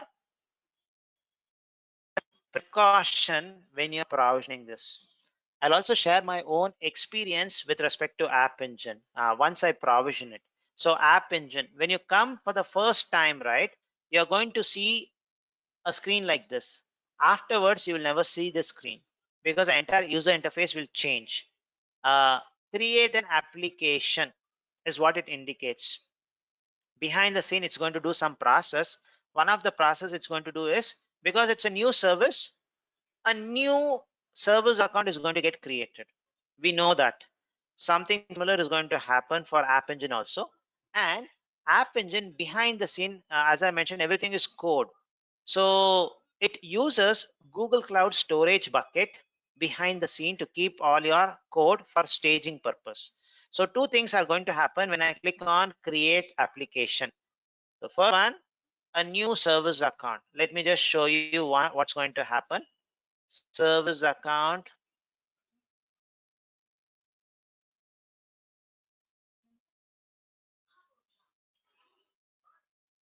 So currently I have these service accounts. Compute engine service account, cloud build which we enabled. Those are things which we have. Then if I go to my storage, I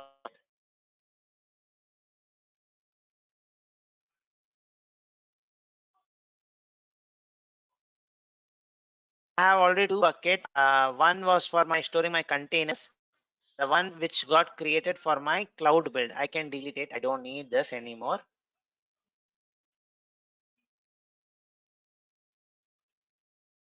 I don't use anymore.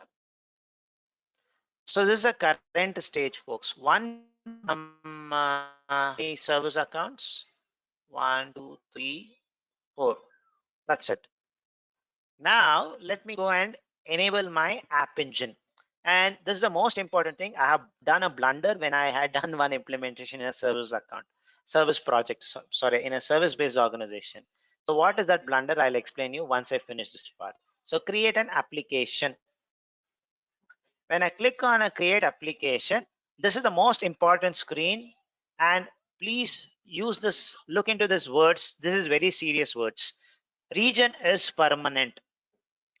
So once you decide the region, you want US Central fixed in the entire batch 6 project. You cannot change it later. App engine is going to be in US Central only. It's not a Kubernetes engine. It's not like your compute engine. If you make some mistake in the wrong region, you have some various options like snapshot, all those things, or cordon, Kubernetes cordon options. You don't get that option. If you make any mistake in the region, you can recreate in app engine, sorry, recreate it in Kubernetes engine and in your compute engine. But when it comes to app engine, you cannot do that. So, and you have limited number of stuffs.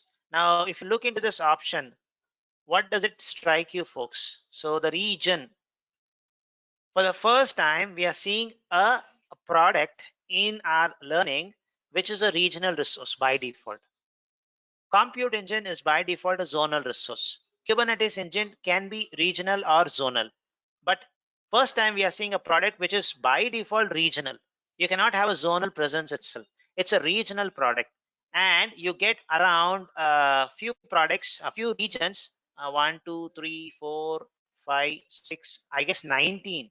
1, 2, 3, 4, 4, 5, 6, 7, 8, 9, 10, 11, 12, 13, 14, 15, 16, 17, 18, 19.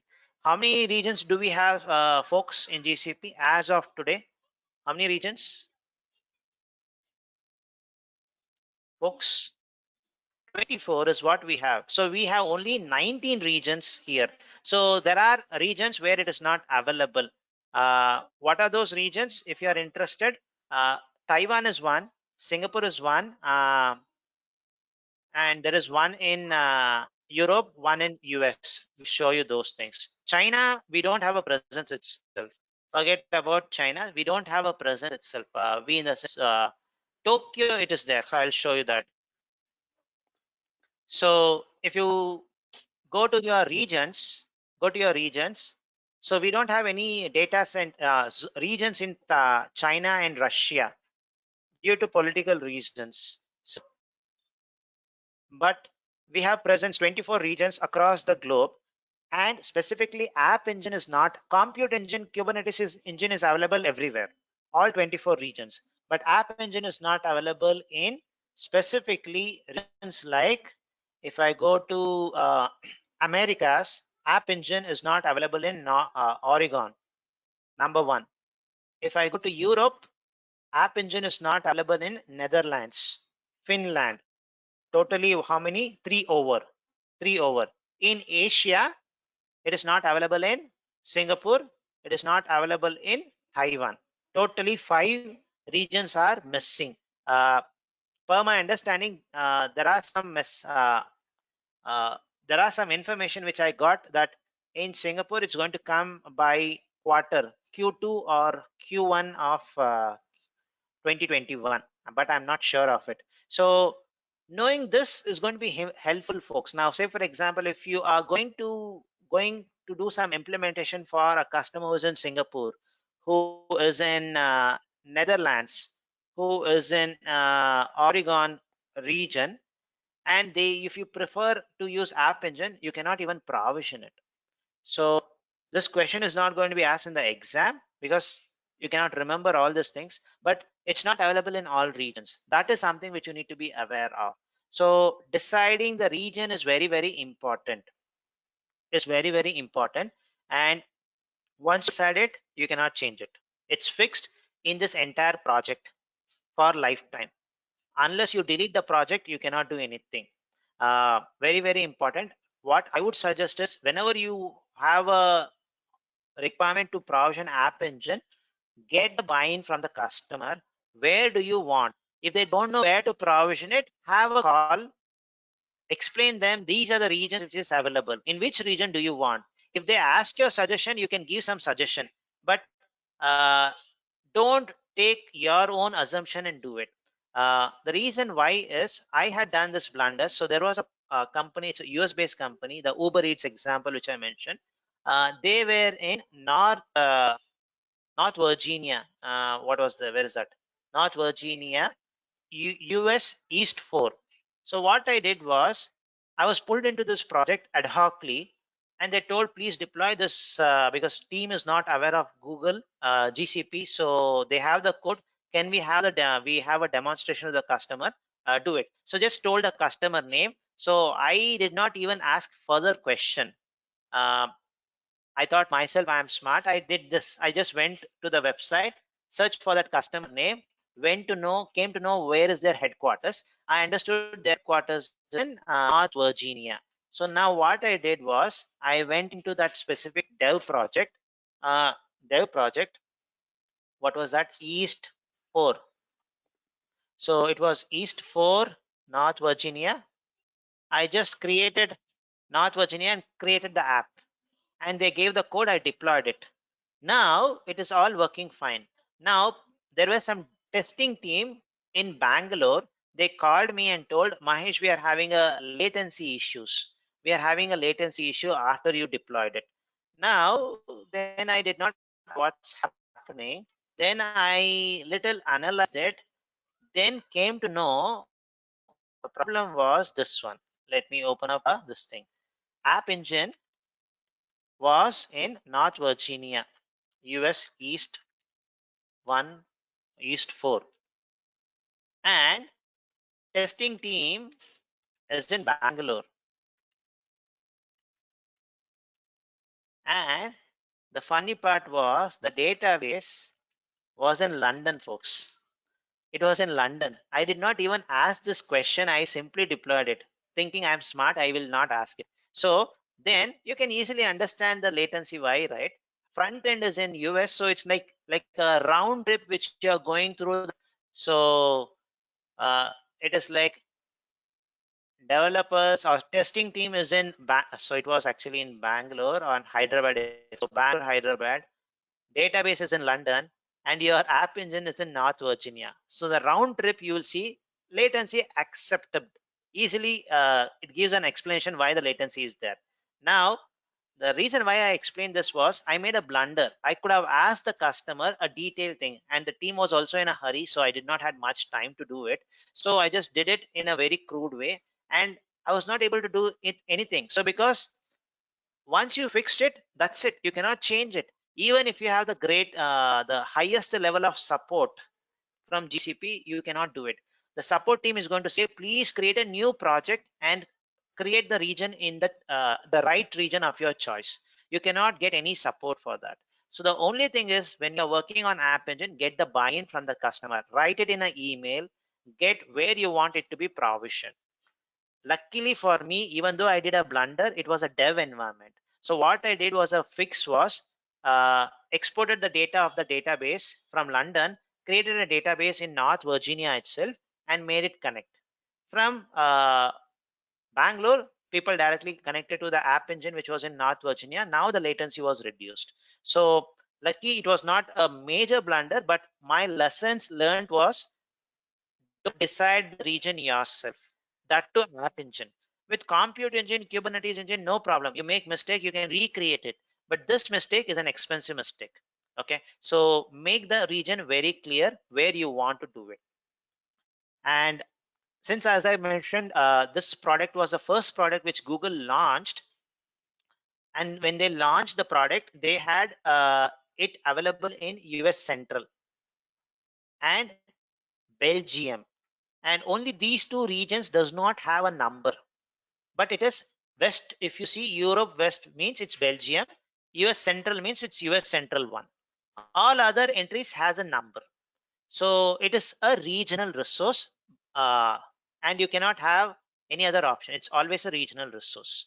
Now, what we will do is we can go with a region middle. So looking at the map, for me, it looks like I go with Belgium, it's going to be middle. So that if my website is going to basically get traffic from everywhere, putting it in Belgium is okay. Now, again, you may think of Earth at the end, it's circular. You can put it anywhere you choose. You think you can put it. I would prefer to do it in Belgium so that it looks, at least in the map wise, it is central. Okay, you take a call and you have to get a buy-in from the customer. So Mumbai also you can do it, but Mumbai has some issues. So I don't want to take a risk.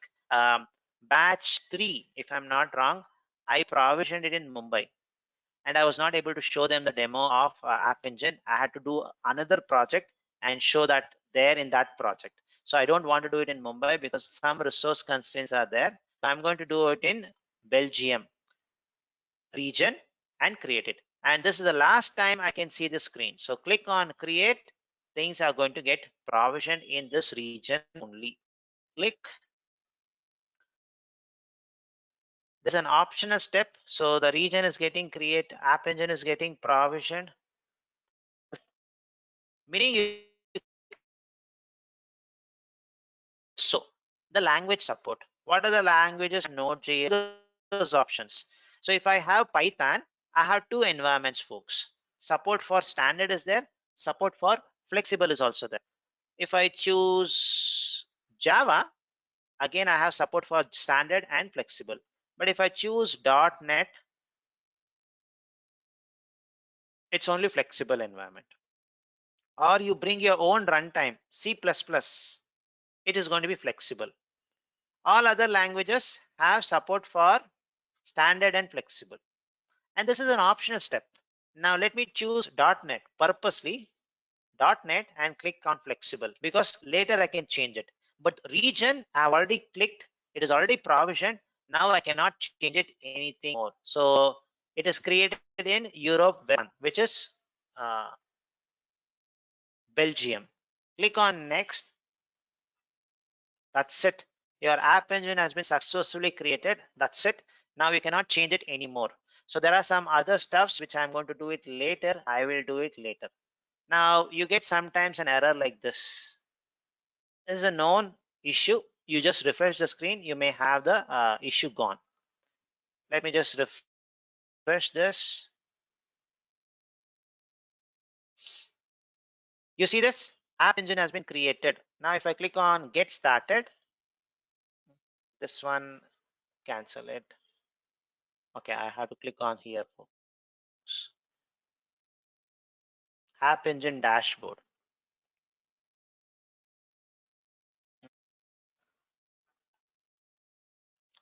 I should be able to see this. Okay, let me just click on this something. Dashboard. Okay, dashboard will come up later. Dashboard will come up later.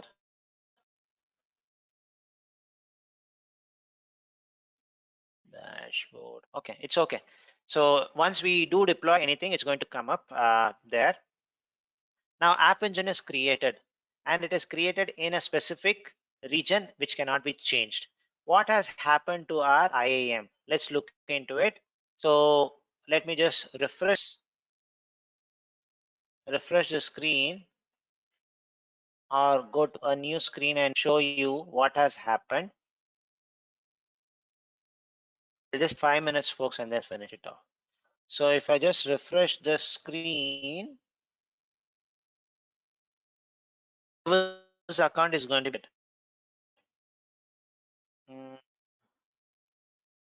this one.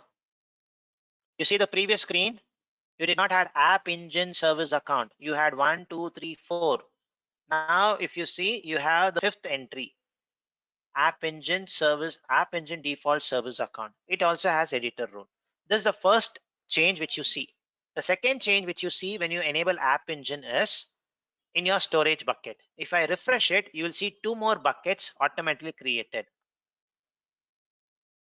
2 more buckets automatically created, which is in Europe, because my App Engine is in Europe, Europe West 1, Belgium. So these are two changes which happens behind the scene, and your app engine is fixed in Belgium. It's fixed in Belgium.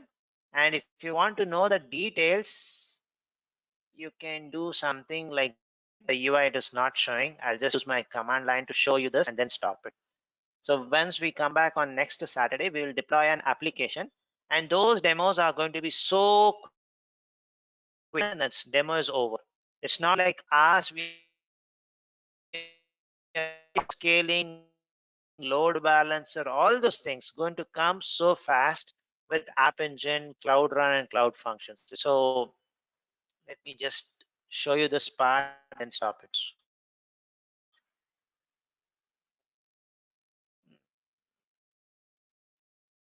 Just want uh,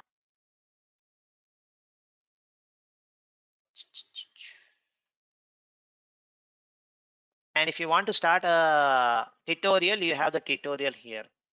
So if you want, okay, I'm not sure why today breaking of voice breaking is happening. Apologies. So let me see my connectivity. So 2 or 3 minutes, folks. That's it. We'll stop it.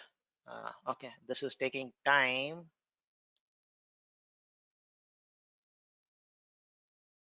So stop it here. We know we're not able to show you the command line. I can show it. I'll show you that my cloud shell. So we'll stop here. No voice. No voice.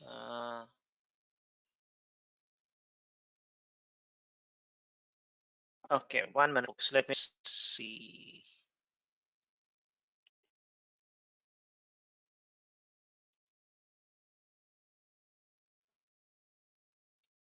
Okay, so we'll stop it here. We'll stop. Okay, okay. I really sorry. What is happening? Stop it here. So provision our app engine. So next week when we come, we'll just into playing around with app engine. Okay, so we'll just stop it here. If you have any questions, happy to answer.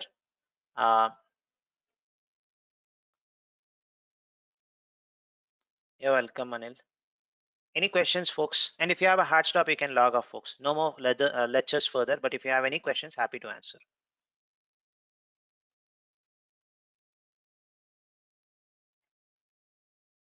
All right, okay. So people don't have any questions. All right, folks. See you tomorrow. Sorry, see you on Saturday, next Saturday, with us. All right. Thank you.